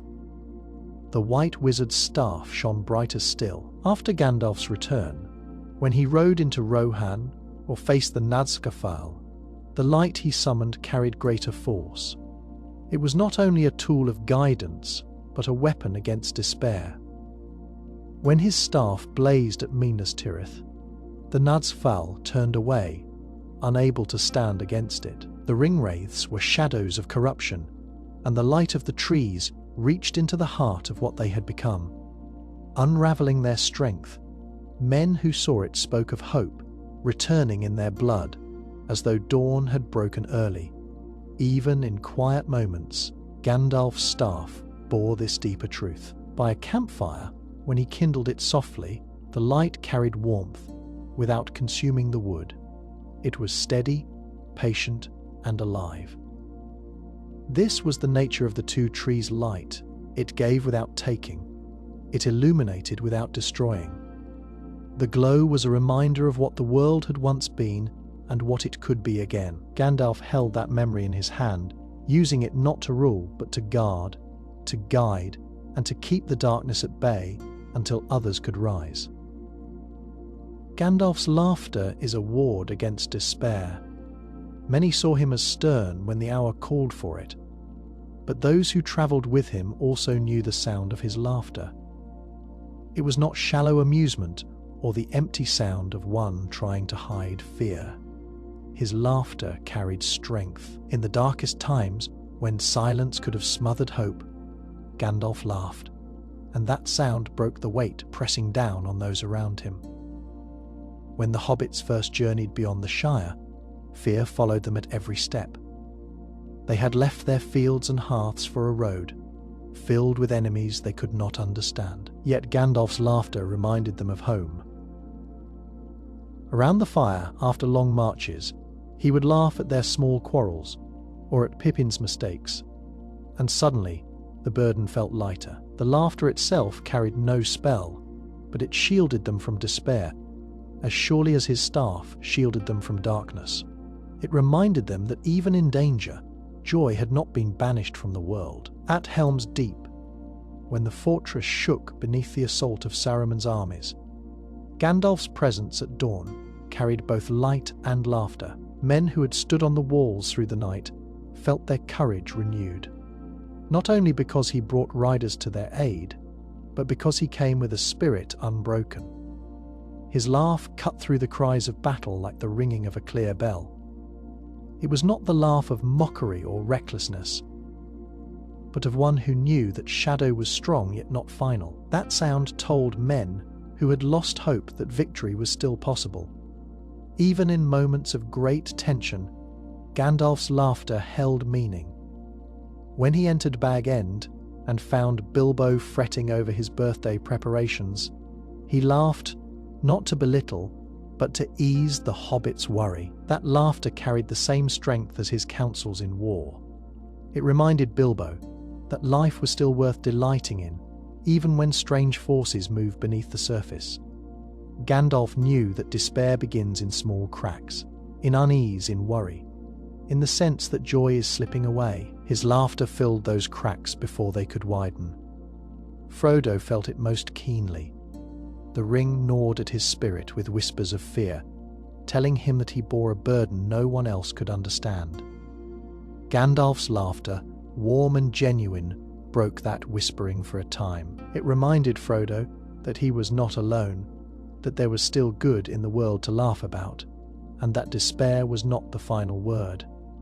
The laughter did not erase the burden, but it gave Frodo the strength to carry it another step. Gandalf's laughter was more than a sound. It was a shield, a melody from the music of creation itself, woven into a simple act of joy. Where shadow spread silence, his laughter declared that the world still held light. Those who heard it found themselves standing straighter, speaking with more courage, and believing, if only for a moment, that the darkness could not win. He chose Frodo because Bilbo's pity created a chain of mercy. Gandalf had seen many bear the weight of power, and most failed when tested. Men claimed strength but often fell to pride. Elves carried wisdom but were burdened with memory and sorrow. Dwarves clung too tightly to what they loved and could not let go. Hobbits, though overlooked by the great, had something different. They valued peace and home more than conquest. Gandalf saw that Bilbo's choice in Gollum's cave revealed this difference. Bilbo could have killed the wretched creature when it would have been easy. Instead, pity stayed his hand. That small act began a chain that Gandalf trusted Frodo to continue. Bilbo's mercy was not weakness. It was strength. The ability to resist the urge to destroy what frightened or disgusted him. Gandalf knew that this restraint was rare. If Bilbo had killed Gollum, the path of the ring might have ended differently. But in choosing pity, Bilbo preserved something that no sword or spell could. Gandalf's wisdom lay in recognizing that this quality could endure through the hobbits. Frodo, raised in Bilbo's shadow, carried that same capacity for mercy, though he did not yet know it. When the time came to choose who would carry the ring, Gandalf could have looked to Aragorn, a man trained to rule and skilled in war. He could have turned to Legolas or Gimli, both fierce and loyal, but he saw in Frodo what he had seen in Bilbo, the ability to endure not through might, but through compassion. The ring fed on pride, on the desire for control, on the hunger for glory. Frodo's nature stood against all of that. Gandalf understood that mercy was not only a virtue, but a weapon against the ring's corruption. The journey proved this wisdom. Frodo spared Gollum when Sam would have struck him down. Again and again, Frodo let the wretched creature live, even though mistrust surrounded him. That mercy, planted first in Bilbo's choice, ripened in Frodo's. And in the end, when Frodo stood at the edge of Mount Doom and failed, it was Gollum's presence, preserved by mercy, that brought the ring to its destruction. Gandalf had seen the thread of this long before others did. He knew that the weakness of mercy, as some would call it, would become the final strength. Hobbits had little skill in arms and no great wealth or power. Yet they carried within them a stubborn goodness, the ability to act with compassion where others would turn to violence. Gandalf's choice of Frodo was not made out of desperation, but out of knowledge gained through long watchfulness. He had seen Bilbo's pity shape the fate of the ring once, and he believed Frodo would carry that same spirit. It was mercy, not might, that could undo Sauron's work. Gandalf trusted Frodo because he trusted the chain of mercy that had begun in a dark cave, with a frightened hobbit sparing a creature no one else would have pitied. His power could rival Sauron's if unleashed. Gandalf was not only an old wanderer with a staff, he was one of the Maya, a spirit from before the shaping of the world. The same kind of being as Sauron himself, though sent with a different charge. His strength was not diminished in essence, but it was bound by choice and by mandate. The Valar sent him to Middle Earth not to rule or to conquer, but to guide. He was forbidden to use his full might to dominate the wills of others. This restraint often made him appear lesser than he was. But the truth is that within him lay the kind of power that could match the Dark Lord. If Gandalf had cast aside that restraint, the world would have seen his true fire. He could have brought down fortresses with a word, broken armies with a gesture, and revealed a light so fierce that few could have stood against it. He carried within him the same flame that moved in creation, a reflection of the original music of the Aina. This was why the Balrog, also a Maya, recognized him as an equal. Their battle in the depths of Moria was not the struggle of a frail old man against a beast, but a contest of powers from the First Age. Gandalf's victory proved that he was no lesser in nature than Sauron, though his path was bound by humility and service. To understand his restraint, consider what would have happened if Gandalf had tried to rival Sauron openly. He could have gathered armies around him by sheer force of will.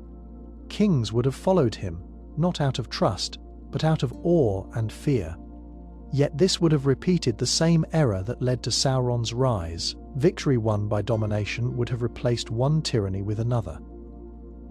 Gandalf's task was not only to defeat Sauron, but to prepare a world where free peoples could live without such overlords. For that reason, he concealed his true measure and acted instead through counsel, persuasion, and small acts of courage. Still, his hidden strength broke through at times. When he faced the Nazgûl outside Minas Tirith, his presence alone held them at bay. They knew what he was, and even bound in mortal form, they feared him.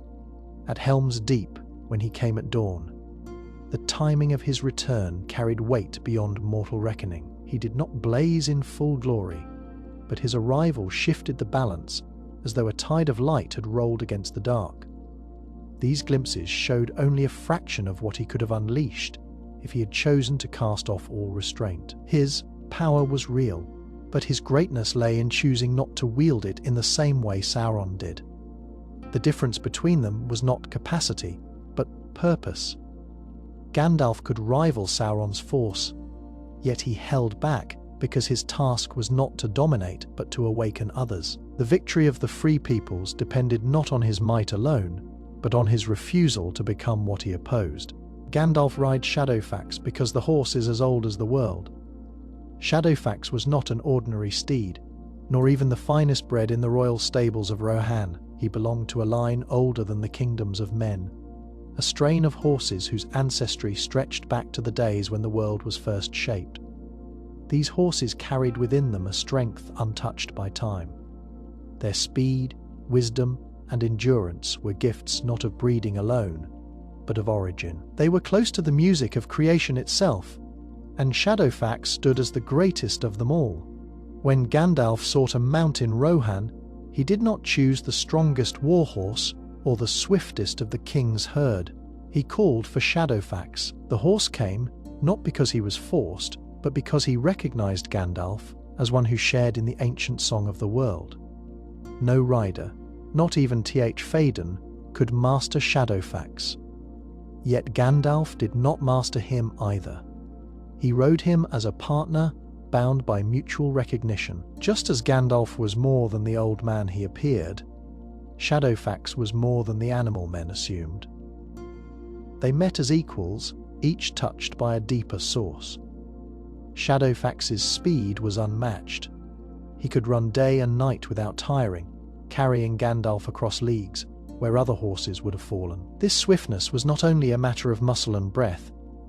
It was as if the land itself bent to allow him passage, for he carried a trace of the old power of the world in his stride. When Gandalf raced from Rohan to Gondor, the ride would have been impossible on any other steed. Shadowfax seemed to blur the distance, as if time itself gave way before him. The horse also bore an intelligence rare among beasts. Shadowfax needed no bridle or whip. Gandalf guided him with thought and presence, not reins. The bond between them was deeper than command. Riders who saw them pass felt awe, as though they were watching two beings of an elder age working in harmony. In this, Shadowfax reflected Gandalf's own nature. Both carried themselves in humility, cloaked in forms the world could accept, yet both held power and wisdom older than the memory of men. It is said that Shadowfax feared no darkness. He did not shy from fire or from the cries of the Nazgûl. While other horses trembled, Shadowfax pressed forward, carrying Gandalf into places no mortal steed could endure. His courage was not born of training, but of lineage. As old as the hills themselves, he carried the memory of a world before Sauron's shadow spread. That memory gave him the strength to resist fear. Gandalf's choice to ride Shadowfax was not mere convenience. It was recognition. The wizard, born of the mare and the horse, sprung from the first days of the world, belonged together. In Shadowfax, Gandalf found a companion as timeless as himself, a living reminder that even in an age of decay, fragments of the original harmony still moved beneath the surface of Middle-earth. He disguised his true name, Ulfarin, to protect himself. Names in Middle-earth held weight. They were not only labels, but echoes of origin and essence. Ulfarin was the name he bore in the West. Spoken in Valinor, where he had walked among the Valar before the shaping of the sun and moon. It was a name tied to his nature as one of the Maya, a being of spirit and fire. To reveal it too openly would have been to expose his true self, and that truth was not meant for the world of men and hobbits. Instead, he carried other names: Gandalf to the north, Mithrandir to the elves, Tharkfen to the dwarves, each a mask suited to the land and the people he served. This act of concealment was not deception in the sense of falsehood. It was protection for both him and for others. If he had walked into the Shire and spoken his name as Ulfherin, the hobbits would not have understood, nor would they have welcomed him. The weight of that name might have set him apart as something untouchable, too strange to befriend. By calling himself Gandalf, he became approachable. He could sit at Bilbo's table and share pipe. He could laugh with children at a midsummer festival. The mask of a common name gave him the freedom to live among them without the barrier of awe or fear. There was also danger in names. Enemies listened as closely as friends. Sauron's servants sought power and knowledge, and names gave them footholds. To reveal the name Ulfherin would have been to offer too much to those who might twist it. Saruman, who had already turned to pride, might have used that name to pry or corrupt. The Nazgûl, whose own true names were buried under shadow, would have seen in Ulfherin a target tied to the ancient light they despised. Keeping that name veiled was a way of shielding both himself and the mission he carried. Yet the name never vanished. In rare moments, the memory of Ulfherin came through. When Gandalf returned as the White, he was closer to his true nature, less bound by the frailty of the old man's form. He spoke then with a voice that carried something beyond Middle-earth, and those who heard him felt the weight of a name they did not know. It was Ulfherin speaking, even if the word was never spoken aloud. The elves, wise in ancient lore, may have remembered it, for they had known him before he walked in his grey cloak, but they honoured his choice. They called him Mithrandir, the Grey Pilgrim, a title that spoke to his role rather than his essence. They understood that a name hidden could be a safeguard, not only for the one who bore it, but for all who relied on him.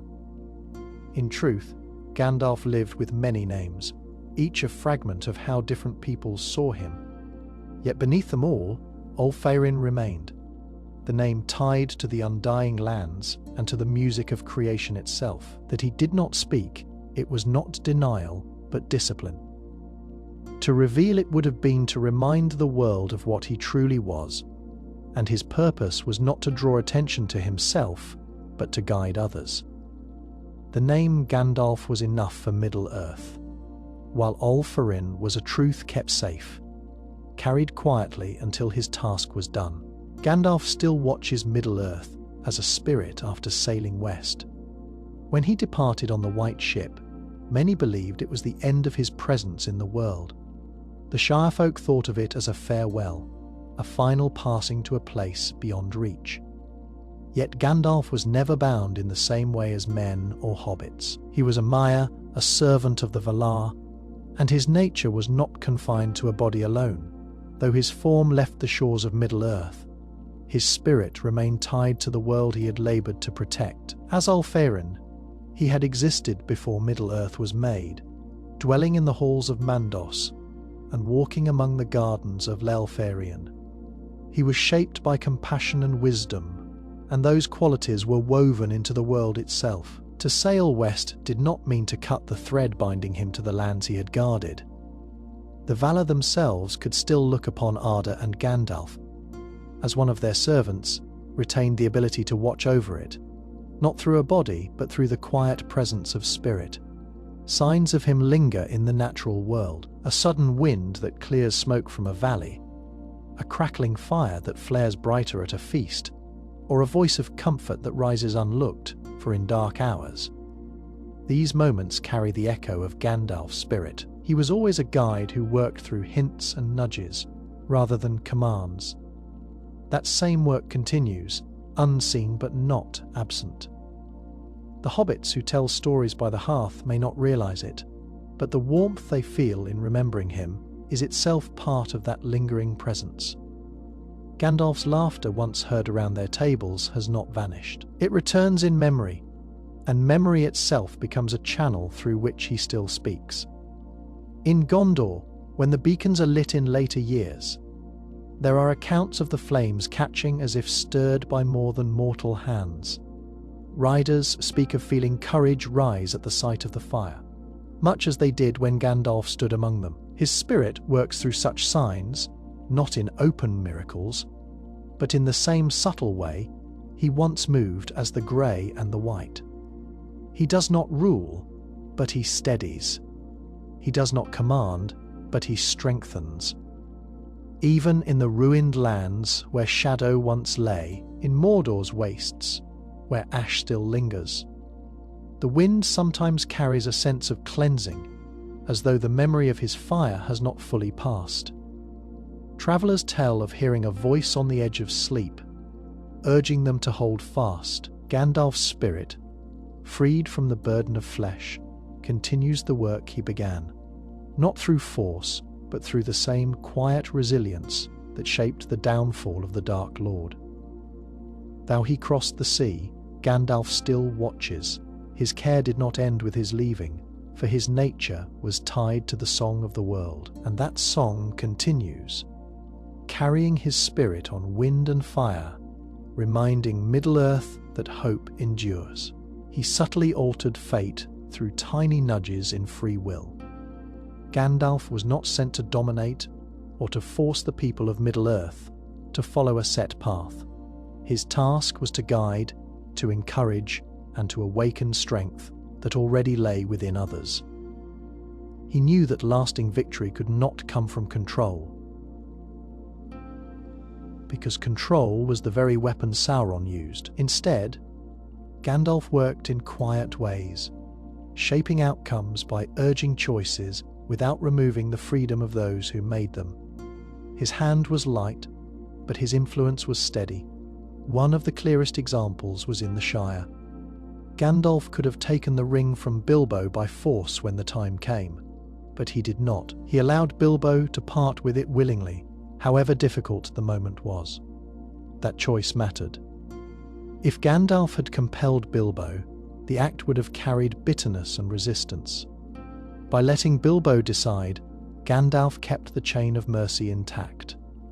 Later, when Frodo took up the ring, he did so with the same sense of choice. Gandalf's guidance had nudged events to this point, but Frodo's will made the path possible. He also showed this in his dealings with Aragorn. Gandalf knew the heir of Isildur's destiny long before most others. He could have declared Aragorn king at any council, raising him by proclamation. Instead, Gandalf worked through encouragement and patience. He let Aragorn grow into his role, facing doubt, fear, and the weight of his lineage. By the time Aragorn claimed the throne, it was not because Gandalf had forced it, but because Aragorn himself had chosen to rise. Gandalf's small nudges, his counsel, his confidence, his urging at key moments, were enough to set the course without robbing Aragorn of his freedom. Even with the hobbits, Gandalf's influence followed the same pattern. He planted seeds of courage by drawing them into adventures they never would have chosen alone. A story told in Bag End, a suggestion that a walk could become a journey, or a word of comfort in a moment of fear. These shaped the hobbits more than any act of command. Merry and Pippin, who began as mischief makers, grew into leaders of Ents and riders of Rohan, because Gandalf had nudged them forward, never forcing but always guiding. His restraint was itself a form of power. Gandalf knew more than he revealed, yet he let others discover truths in their own time. He could see Saruman's betrayal forming, but he let the White Council uncover it at the right moment. He suspected Gollum's part in the fate of the ring, yet he never destroyed him, trusting instead that the freedom to choose, whether for treachery or for aid, would serve the larger design. Gandalf's nudges made space for these choices, even when the outcome was uncertain. Through these small acts, Gandalf shaped the course of history without writing it outright. His subtle touch turned fear into courage and despair into endurance. He altered fate, not by breaking will, but by preserving it, guiding free peoples to the choices that would save them. The Balrog recognized Gandalf as its equal in ancient wars. When the two faced each other on the bridge of Khazad, Dee-Fadum, it was not only a clash between a wizard and a creature of flame. It was a meeting of powers that had both walked in the earliest days of the world. The Balrog was a mayor corrupted by Morgoth, twisted into a being of shadow and fire. Gandalf too was a mayor, though he had chosen service and humility rather than domination. Their forms were veiled by the shapes they bore in Middle-earth, yet beneath those forms, they knew one another for what they truly were. The Balrog had lived in hiding since the First Age, deep in the roots of the world, waiting in darkness, while kingdoms rose and fell above it. It remembered the war of the Valar against Morgoth, when the world was broken in great battles. It had once stood beside others of its kind, spreading ruin in the name of its master. When it looked upon Gandalf, cloaked as an old man, it did not see weakness. It saw a fellow spirit from that same age, one of the same order, and it recognized the fire that had not been dimmed. Gandalf did not confront the Balrog as a mere wanderer with a stick of wood. He stood as a servant of the flame imperishable, the original fire of creation that no darkness could extinguish. When he declared, "You cannot pass," his words carried the weight of that ancient truth. The Balrog hesitated, not because of the crumbling stone bridge, but because it knew the voice of an equal. It had faced lords of the West before, and it heard in Gandalf the same authority. The shadow and flame it carried could not wholly drown out the memory of what it had once been, and in Gandalf's defiance, it saw a mirror of its own origin. The battle that followed was more than physical combat. As they fell into the depths of Moria and fought through darkness, mountain, and fire, it was a struggle of ancient wills. Gandalf matched the Balrog blow for blow, flame for flame, because they were of one nature, though divided by allegiance. The mountain itself shook as their powers collided, as though Middle-earth itself recognized the return of a conflict thought buried since the Elder Days. When Gandalf emerged victorious, it was not only a triumph of endurance, it was the final proof of his true measure. The Balrog had tested him as only an equal could, drawing out the full strength he carried beneath the guise of the Grey Pilgrim. In destroying the Balrog, Gandalf passed through death and returned as the White, unveiled in a way that could no longer be hidden. The Balrog's recognition of him had been correct. He was no mere mortal wizard, but a power set against it since the beginning. Their meeting was inevitable, and in their struggle, the ancient war between light and shadow flared once more in the depths of the world. His return as Gandalf the White was a rebirth, not just survival. When he fell in Moria with the Balrog, the others believed him lost. The Fellowship mourned and moved forward, thinking their guide had perished. But Gandalf's fall was not the end of his story. His spirit passed through fire and shadow, through death itself, and came back changed. He was not simply restored to the way he had been. He was remade, stripped of the grey, and clothed in the white, carrying greater authority and clarity than before. Gandalf the Grey had walked the world in restraint. He cloaked his power in humility. Appearing as a weathered old man who leaned on a staff, he counseled and guided, never forcing his will, and he carried the weariness of long labor. The Grey was patient, often hesitant, careful to work within limits. Yet when he faced the Balrog, those limits were broken. His body could not contain the full weight of the struggle, and when the fight ended, he was spent. The death of Gandalf the Grey marked the close of that chapter of his being. What returned was not the same figure simply healed, but a reborn servant of the Valar. As Gandalf the White, his power was revealed more fully. He spoke with greater authority, and his words carried a command that even kings obeyed. Theoden, long bound by Saruman's whispers, was freed when Gandalf cast off his cloak and revealed the white. The staff that once seemed a pilgrim's crutch now blazed with light, a weapon against shadow. His presence alone was enough to drive off the Nazgûl Fade, something Gandalf the Grey could not have done with such force. This rebirth also carried symbolic meaning. White was not only a colour of purity but of unification. Where the grey had been a wanderer, belonging nowhere and moving between peoples, the white stood as a rallying point for all. Elves, men, hobbits, and even the Ents looked to Gandalf the White as a leader in ways they had not before. He had crossed the boundary of death and returned with a clearer sense of purpose. He no longer spoke as one advisor among many, but as one who bore the charge of the higher powers directly. His change could be seen in the way he moved among his companions. When he rejoined Aragorn, Legolas, and Gimli in Fangorn, they did not recognize him at first. He seemed taller, his voice stronger, his presence more radiant. They had known him as the Grey, but the White carried a weight beyond recognition. He had been refined in the fire of his trial, and what emerged was both familiar and greater. To call his return survival would miss the truth. Survival implies endurance of the same self. Gandalf's return was transformation, a rebirth into a truer form of what he always was. Gandalf the Grey had prepared the ground with patience and humility. Gandalf the White stepped into the fullness of that work, no longer veiled but revealed, carrying the authority of one sent back to finish what only he could do. Gandalf used riddles to train minds, not confuse them. He did not speak in puzzles for his own amusement, nor did he try to hide knowledge behind clever words. His riddles had purpose. They forced those who listened to think, to stretch beyond simple answers, and to weigh meaning carefully. Gandalf understood that the free peoples of Middle-earth would not survive if they waited for him to provide every solution.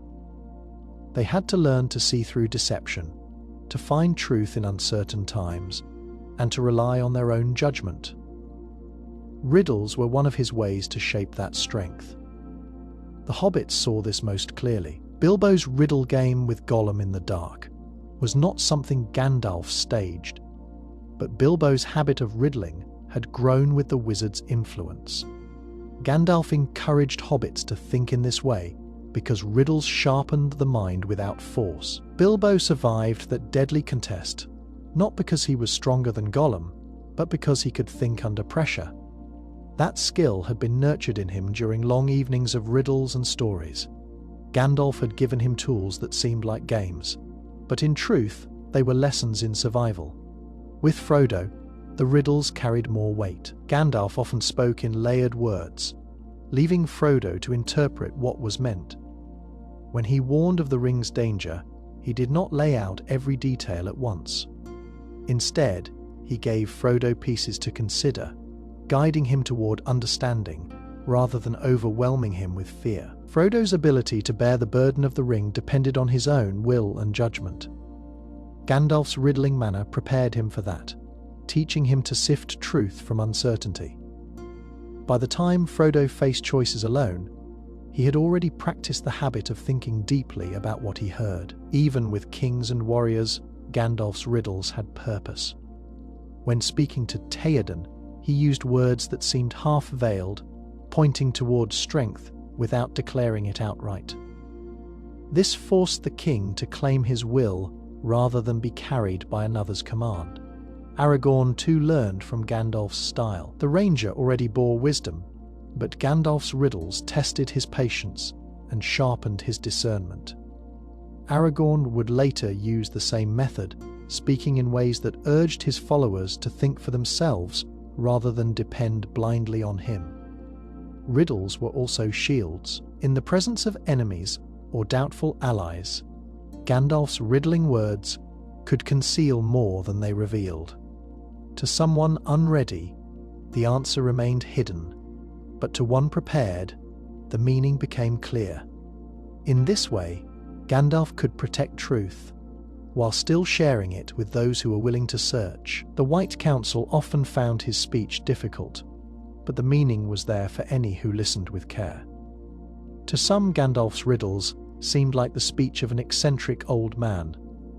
To those who looked closer, they were training exercises, sharpening minds for moments when clarity would mean the difference between ruin and survival. Gandalf used riddles not to confuse, but to awaken, giving his companions the strength to think as freely as they fought.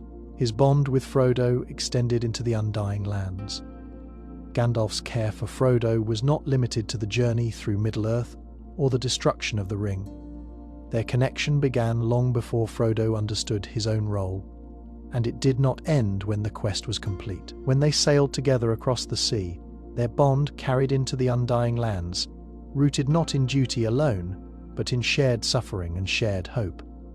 Gandalf had been Frodo's guide, but he was also his companion, one who bore witness to the weight Frodo carried when no one else could. Frodo's burden with the ring was unlike anything faced by the others.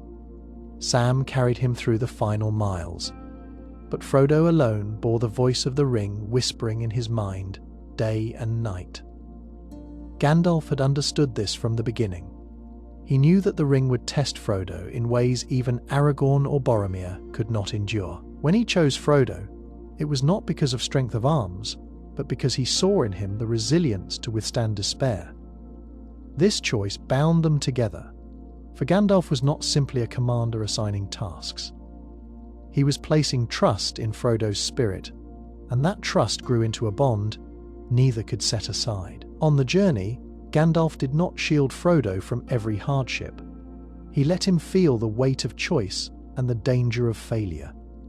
Yet in every moment, Frodo knew Gandalf believed in him. That belief became a source of strength, one Frodo carried even when Gandalf was absent. After Gandalf's fall in Moria, Frodo continued forward, not because the path was clear, but because he remembered the trust Gandalf had placed in him.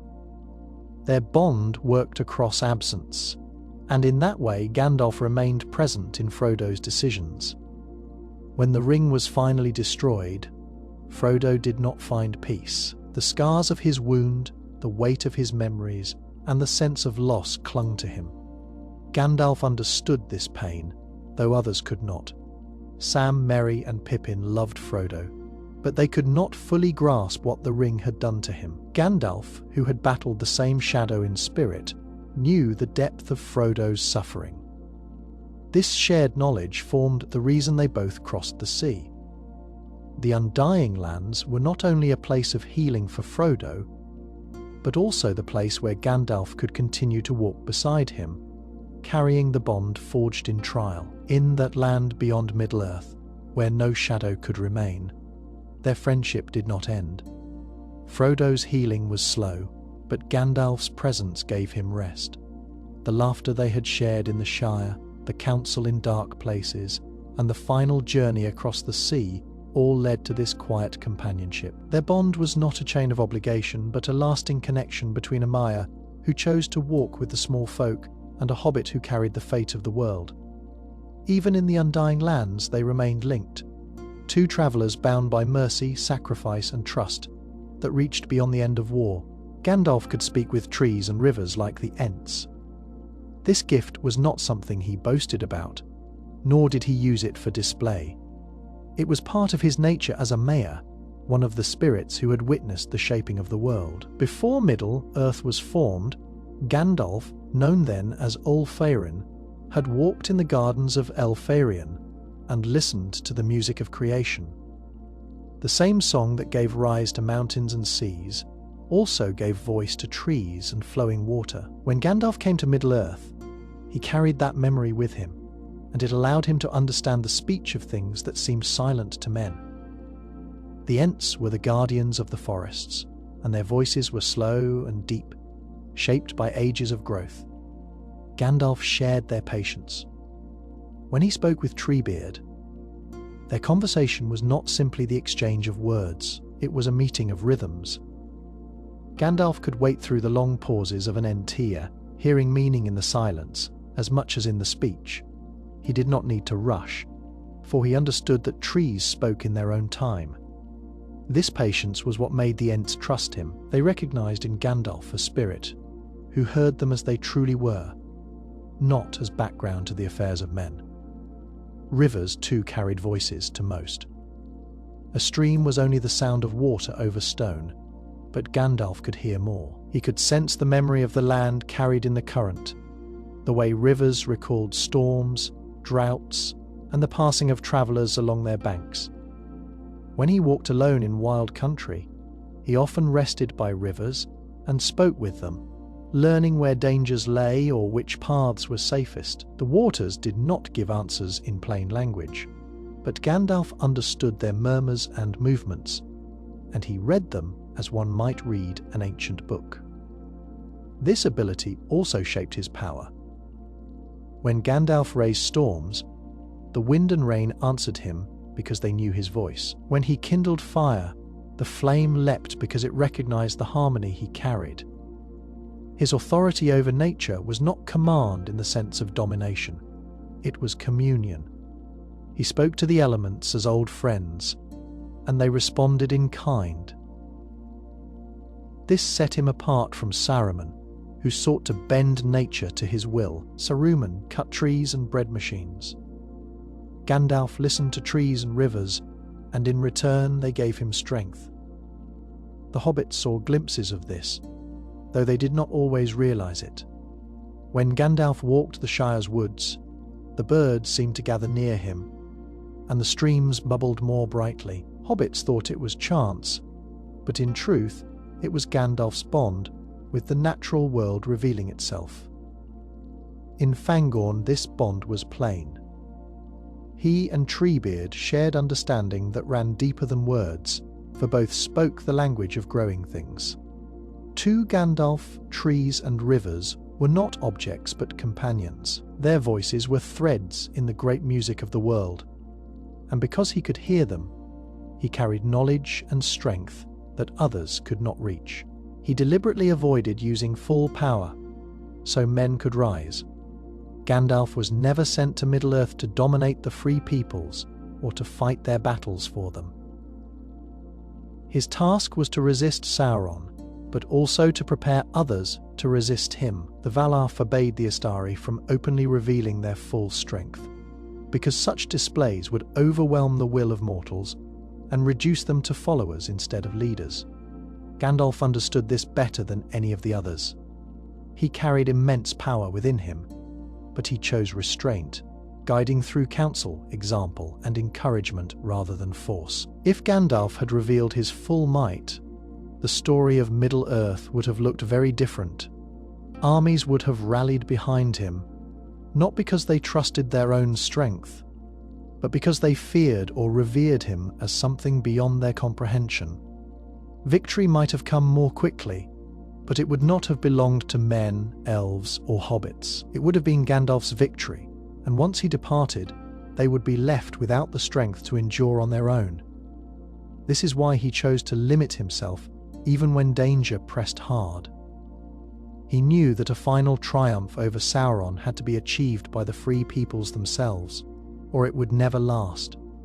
Examples of this restraint are found throughout the story. At Helm's Deep, Gandalf did not strike down Saruman's armies with a single act of power. Instead, he gathered the riders of Rohan, inspired them to fight, and arrived with them at dawn.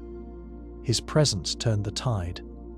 But it was the courage of men that won the day. In Minas Tirith, Gandalf defended the city walls and rallied the defenders. Yet he never unleashed the kind of destruction his true nature allowed. He fought alongside men as one of them, preserving their chance to claim their own victory. With the hobbits, the same pattern holds. Gandalf could have carried the ring himself and guarded it with his immense strength, but he refused. He knew that power could not be mastered by power. By entrusting the task to Frodo, he allowed the smallest and least likely of people to become the key to Sauron's downfall. In doing so, Gandalf taught that even the most fragile could rise to greatness, and that lesson would outlast the war itself. Aragorn's path to kingship also depended on Gandalf's restraint. Gandalf could have declared him king long before the final battles, using his own authority to silence doubt. Instead, he allowed Aragorn to prove himself through trial, earning the loyalty of his people not through proclamation, but through action. By stepping back, Gandalf ensured that men looked to their own leader, not to him when the Age of Men began. Gandalf's power was vast, but he carried it quietly. He knew that unleashing it would make him the master, not the guide. By holding back, he created space for men, elves, and hobbits to rise into their own strength. That was the true victory he sought, and it was one that could endure after he was gone. The ring could not tempt him because he fully understood despair. Gandalf was not free from weakness, nor was he immune to fear, but his knowledge of the depths of despair gave him a kind of armor against the lure of the ring. Many who desired the ring saw it as a source of strength or as a tool to fix what they could not control. They imagined it as a shortcut to victory or a weapon to end their struggles. Gandalf, however, knew better. He understood that such promises were hollow because he had seen despair in its true form, and he knew that power could not cure it. When Frodo first offered the ring to Gandalf in Bag End, Gandalf's refusal was not casual. His words carried the weight of long struggle. With that power I should have power too great and terrible, and over me the ring would gain a power still greater and more deadly. Gandalf did not speak this way because he feared the ring would break him in an instant. He feared it because he knew the path of despair well enough to recognize how the ring would twist even good intentions. He had watched others fall into ruin by reaching for strength beyond their measure, and he would not walk that road. His knowledge of despair came from ages before the ring was forged. As Ol-Farin, he had dwelt among the Valar, and he had watched the rebellion of Melkor spread darkness across the first days of the world. He saw how despair took root not only in the weak but in the mighty. Entire peoples had been broken because they lost hope, and some had turned to shadow out of the belief that no light could stand against it. Gandalf carried those memories into Middle-earth. To him, despair was not a feeling to be ignored, but a force to be understood. This understanding shaped his refusal of the ring. To wield, it would mean to meet despair with domination, to silence it with overwhelming control. But Gandalf knew that despair could not be conquered this way. He knew that even if he mastered Sauron with the ring, the free peoples would not remain free. They would exchange one master for another, and despair would remain beneath the surface, unhealed. Gandalf's strength lay in his ability to endure despair without giving in to it, to stand firm while others faltered, and to inspire hope even in the darkest hour. Examples of this endurance appear throughout the war. At Helm's Deep, when the walls were breached and all seemed lost, Gandalf did not despair.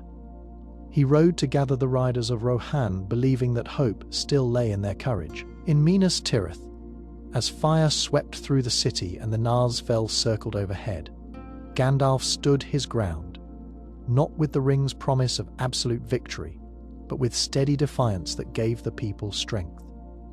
His refusal of the ring was bound to these choices. He would not answer despair with domination, but with patience, hope, and the endurance to face fear without surrendering to it. The ring could not sway him because he saw through its promise. Where others believed it could erase despair, Gandalf knew that despair was part of the human struggle and could not be solved by raw power. His wisdom came from living with that truth, and it was that wisdom that made him strong enough to turn away. His fireworks were echoes of the stars before time to the hobbits of the Shire. They were wonders that lit up their festivals, bursts of colour and sound that seemed like nothing more than joy given form. Yet behind the spectacle lay something far older. Gandalf was no mere craftsman of powders and sparks. As a Maya, he had seen the making of the world when the Aina sang the first song and the stars came forth in the heavens. His fireworks were small reflections of that ancient music, fragments of memory wrapped in flame. When he set them off in the Shire, the hobbits only laughed and clapped, but Gandalf was also teaching them. The Shire was a quiet land, sheltered from the struggles of the world, and the hobbits often thought little of the wider creation. By bringing the stars down into their fields and skies, Gandalf reminded them, without heavy words, that they were part of something greater. The fireworks were playful, but they carried a whisper of awe, a hint of the vastness beyond their gardens. For a people content with pipe, weed, and second breakfasts, this reminder planted seeds of wonder that would matter when they were drawn into greater stories. The echoes of the stars lay not only in appearance, but in essence.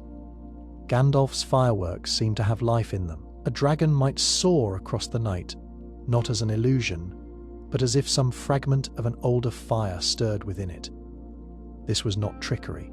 It was Gandalf shaping the raw elements in a way that recalled the first fires of creation. In the beginning, when the Valar set stars in the sky, their light was pure, untainted by shadow. Gandalf's fireworks drew on that memory for a moment. Those who watched could feel something older than themselves. Though they could not name it, the magic was subtle, and it never overpowered the simple joy it gave. A child in Hobbiton saw only light, sound, and wonder. Yet that joy itself was a reflection of the ancient stars, for joy was woven into creation at the start. Gandalf understood this deeply. He knew that despair could be resisted, not only by great battles or stern words, but also by the quiet strength of joy. His fireworks, though small compared to his other deeds, were part of his greater purpose: to stir courage, to remind even the smallest folk that light had existed long before darkness. There are hints in the tales that the fireworks responded almost like living things. When Bilbo's party saw the great dragon-shaped firework burst into the sky, it flew with a will of its own, frightening the hobbits before breaking into sparks. That touch of life came from Gandalf's bond with fire, not as a master commanding it, but as one who spoke its language. Fire recognized him, and in turn, he coaxed it into forms that echoed the star, songs he had heard before the world was shaped. Thus, his fireworks were more than celebration. They were glimpses of the deep past, tiny echoes of the first lights sung into being. In the hands of Gandalf, even a festival trick became a reminder of the stars that burned before time, proof that light would always outshine shadow. Gandalf disguised miracles as coincidences to protect free will. He was not sent to Middle-earth to rule over others, nor to bend their choices by displays of overwhelming power. His purpose was to guide, to inspire, and to awaken strength in those who might otherwise never find it. To do this, he often worked through what appeared to be chance, a meeting on the road, a word spoken at just the right time, or a turn of events that seemed accidental were, in truth, the quiet results of Gandalf's hidden hand. Yet he never revealed the full extent of this influence, because he knew that if people believed he controlled their fates, they would lose the very freedom that gave their victories meaning. The chance meeting of Bilbo and Gollum in the dark of the Misty Mountains is one such example. Many would call it accident, but Gandalf saw in it the hand of a larger design. Bilbo's riddle contest, his escape, and his discovery of the ring set in motion the events that followed. Gandalf never claimed to have arranged it, but he recognized that such luck was more than luck still. He let Bilbo and later Frodo believe that their choices had carried the day. He never pulled back the veil to show the hidden order. To do so would have robbed them of their sense of responsibility and the growth that came with it. Another example is the way he nudged the hobbits beyond the borders of the Shire. To the hobbits themselves, it felt like accident or even mischief on Gandalf's part. Bilbo was swept into an adventure he had never intended to take. Frodo, Sam, Merry, and Pippin all found themselves caught up in events that seemed too large for them. Yet Gandalf had steered them without ever forcing them.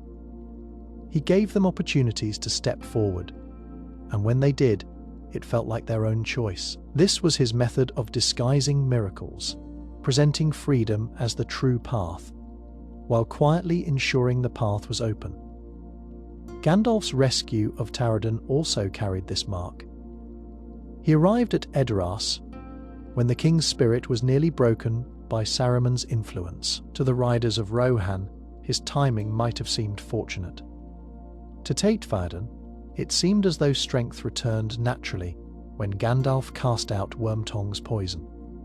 Yet behind that recovery was Gandalf's power carefully veiled. He disguised the miracle as the restoration of Theoden's own will. In truth, Gandalf gave the king back his freedom without making it look like the act of another master. This approach separated Gandalf from Saruman. Saruman bent wills, using his voice to compel obedience. Gandalf disguised his influence so that those he guided believed they had chosen for themselves. He trusted that true victory could only come when men, hobbits, and elves acted out of their own hearts. His miracles, cloaked in coincidence, created the space for free will to flourish. What seemed like luck was often Gandalf's hand, working quietly to ensure that when the choice came, it was truly theirs to make. He had visions of other worlds beyond Middle-earth. Gandalf was not bound by the same limits as men or hobbits, for he was a Maya, a spirit older than the shaping of Arda itself. Before he walked the roads of Middle-earth as a bent old man with a staff, he had dwelt in the timeless halls of the Valar. There he had seen the greater design of creation, the unfolding of the music of the Aina, and glimpses of worlds that lay beyond the one he was sent to serve. His task tied him to Middle-earth, yet his mind was never wholly confined to it at times. He carried visions of what lay beyond. Like faint memories rising through dreams, these visions came not as maps or clear pictures, but as echoes of the song that had called all things into being. Gandalf could sense the possibility of realms untouched by Sauron's shadow, places where the same light of creation shone in other forms. To those who lived in the Shire or Gondor, the world was the limits of their sight. For Gandalf, the world was one part of a greater whole. He never spoke openly of these visions, for such knowledge would have weighed heavily on mortals. Yet his words often hinted at a wisdom that came from seeing further than the horizon. Consider his quiet confidence in times of darkness. When Frodo despaired in Mordor, Gandalf spoke of a far green country under a swift sunrise. To Frodo, it was hope of rest and peace. But to Gandalf, the image carried more. It was not only a promise of the undying lands, but a reflection of the truth that beyond any one world, the song of creation endured. He could offer comfort because he had glimpsed the greater scope, and he knew that despair was never the final word. His pipe, Weed Musings in the Shire, may also hint at this. While hobbits thought he enjoyed smoke rings for their own sake, Gandalf's long gazes into the sky suggested something deeper. The rising shapes may have stirred old memories of stars not yet seen in Middle-earth, or visions of places beyond the reach of Sauron. The hobbits could not guess at it, but Gandalf's thoughts often wandered further than their hills. These visions shaped his choices. He never treated Middle-earth as the whole of existence, and that gave him freedom from fear. Sauron sought to dominate this world, as if it were all that mattered. Gandalf, having glimpsed the wider creation, knew that Sauron's victory could never undo the whole song. That perspective gave him both patience and resolve. He fought with all his strength, but he also carried the calm assurance of one who knew the world was not alone in the universe of Ilúvatar's making. Though he walked in the shape of an old man, Gandalf bore within him memories and visions of creation beyond Middle-earth. They were not distractions, but reminders that the fight he waged was part of a far larger harmony. And in that harmony, even the darkest shadow could not silence the music. Gandalf is Ilúvatar's most faithful servant among the Astari. The wizards were sent into Middle Earth not to rule but to guide. Each was a mayor, a lesser spirit of great power, chosen by the Valar to help the free peoples resist Sauron. They came in the form of old men, their strength hidden beneath weakness, so that they would not dominate the will of others. Yet not all of them remained faithful to this charge. Saruman sought mastery through knowledge and pride. Radagast turned aside from men and became lost in the care of birds and beasts. The blue wizards vanished into the east, their fate uncertain. Only Gandalf held true to the purpose for which he was sent, serving Ilúvatar's design with humility and steadfastness. His faithfulness was not shown in grand displays but in restraint. Gandalf bore immense power, yet he chose not to reveal it fully. He did not seek dominion, even when it would have been easier to do so. When offered the ring by Frodo, he turned away, knowing that to claim it, even for good, would betray his mission. His refusal was an act of faith that Ilúvatar's design did not require his mastery, but the free choices of others. This willingness to limit himself marked Gandalf as different from his kin. Saruman's fall stands in sharp contrast. The head of the Order was supposed to lead with wisdom, but he betrayed that trust. Saruman convinced himself that only by taking Sauron's weapon could he defeat him. And in doing so, he mirrored the Dark Lord. His voice bent wills, his machine scarred the land, and his ambition made him a rival to the very cause he was meant to serve. Gandalf, by contrast, never abandoned humility. He walked with hobbits, ate at their tables, and shared in their simple joys. He taught by encouragement and patience, not by force. His faith lay in Ilúvatar's plan, not in his own desire for control. This faithfulness shaped every step of his path. When he faced the Balrog in Moria, he did not fight to display his strength. He stood because the Fellowship needed time to escape, offering his life to hold the bridge. His sacrifice echoed the deeper truth that Ilúvatar's will often works through death and renewal. When Gandalf returned as the White, it was not by his own claim, but because he had remained obedient even to the end. He was sent back, stronger, because he had fulfilled his task with loyalty. Among the Astari, Gandalf alone completed his charge. He guided Aragorn to his throne without claiming power for himself. He nurtured the courage of hobbits, who would never have dreamed of shaping history.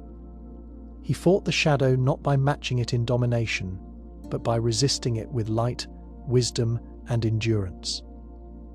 That path was harder, but it was faithful to Ilúvatar's will. Gandalf did not falter where others turned aside, and that is why he is remembered not only as a wizard, but as the truest servant among the Astari. His exile in Middle-earth was also his greatest joy. Gandalf did not come to Middle-earth of his own will alone.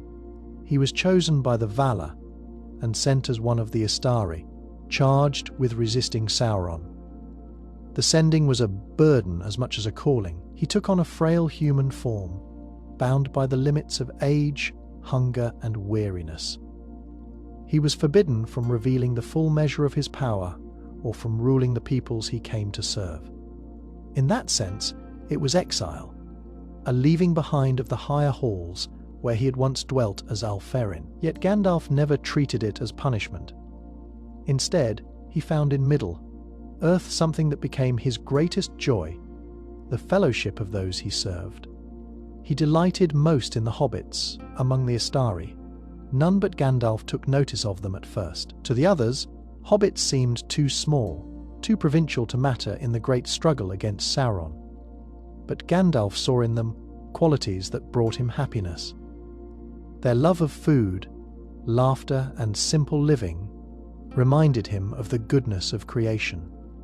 He walked their lanes, shared their meals, and filled their nights with fireworks. These were not mere distractions from his mission, but part of it. In their resilience and joy, Gandalf found proof that even the smallest people could carry light into the shadow.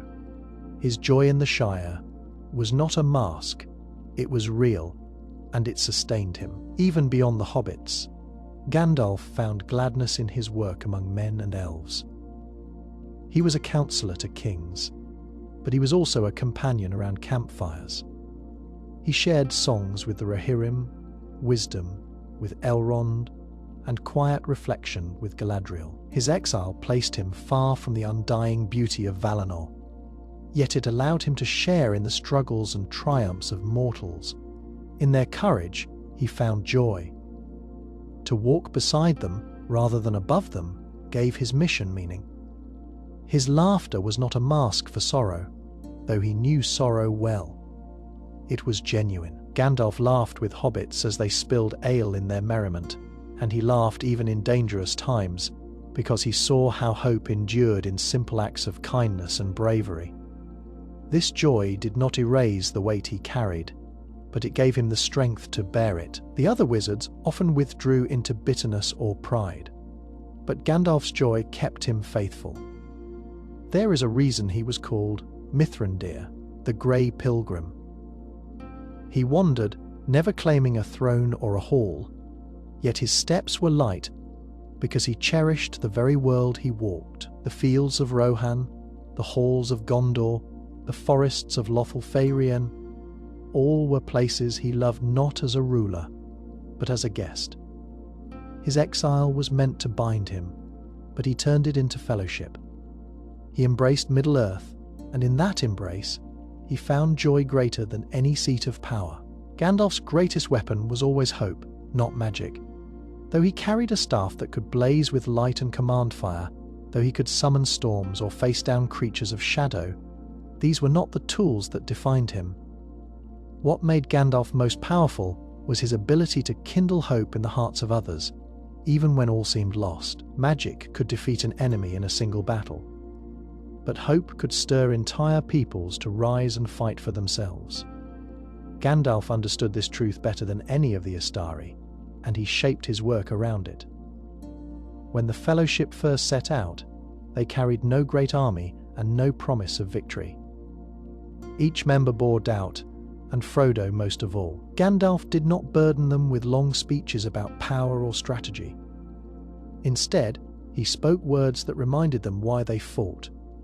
To Frodo in Moria, he said that all who live to see such times wish them away. But it is not for them to decide.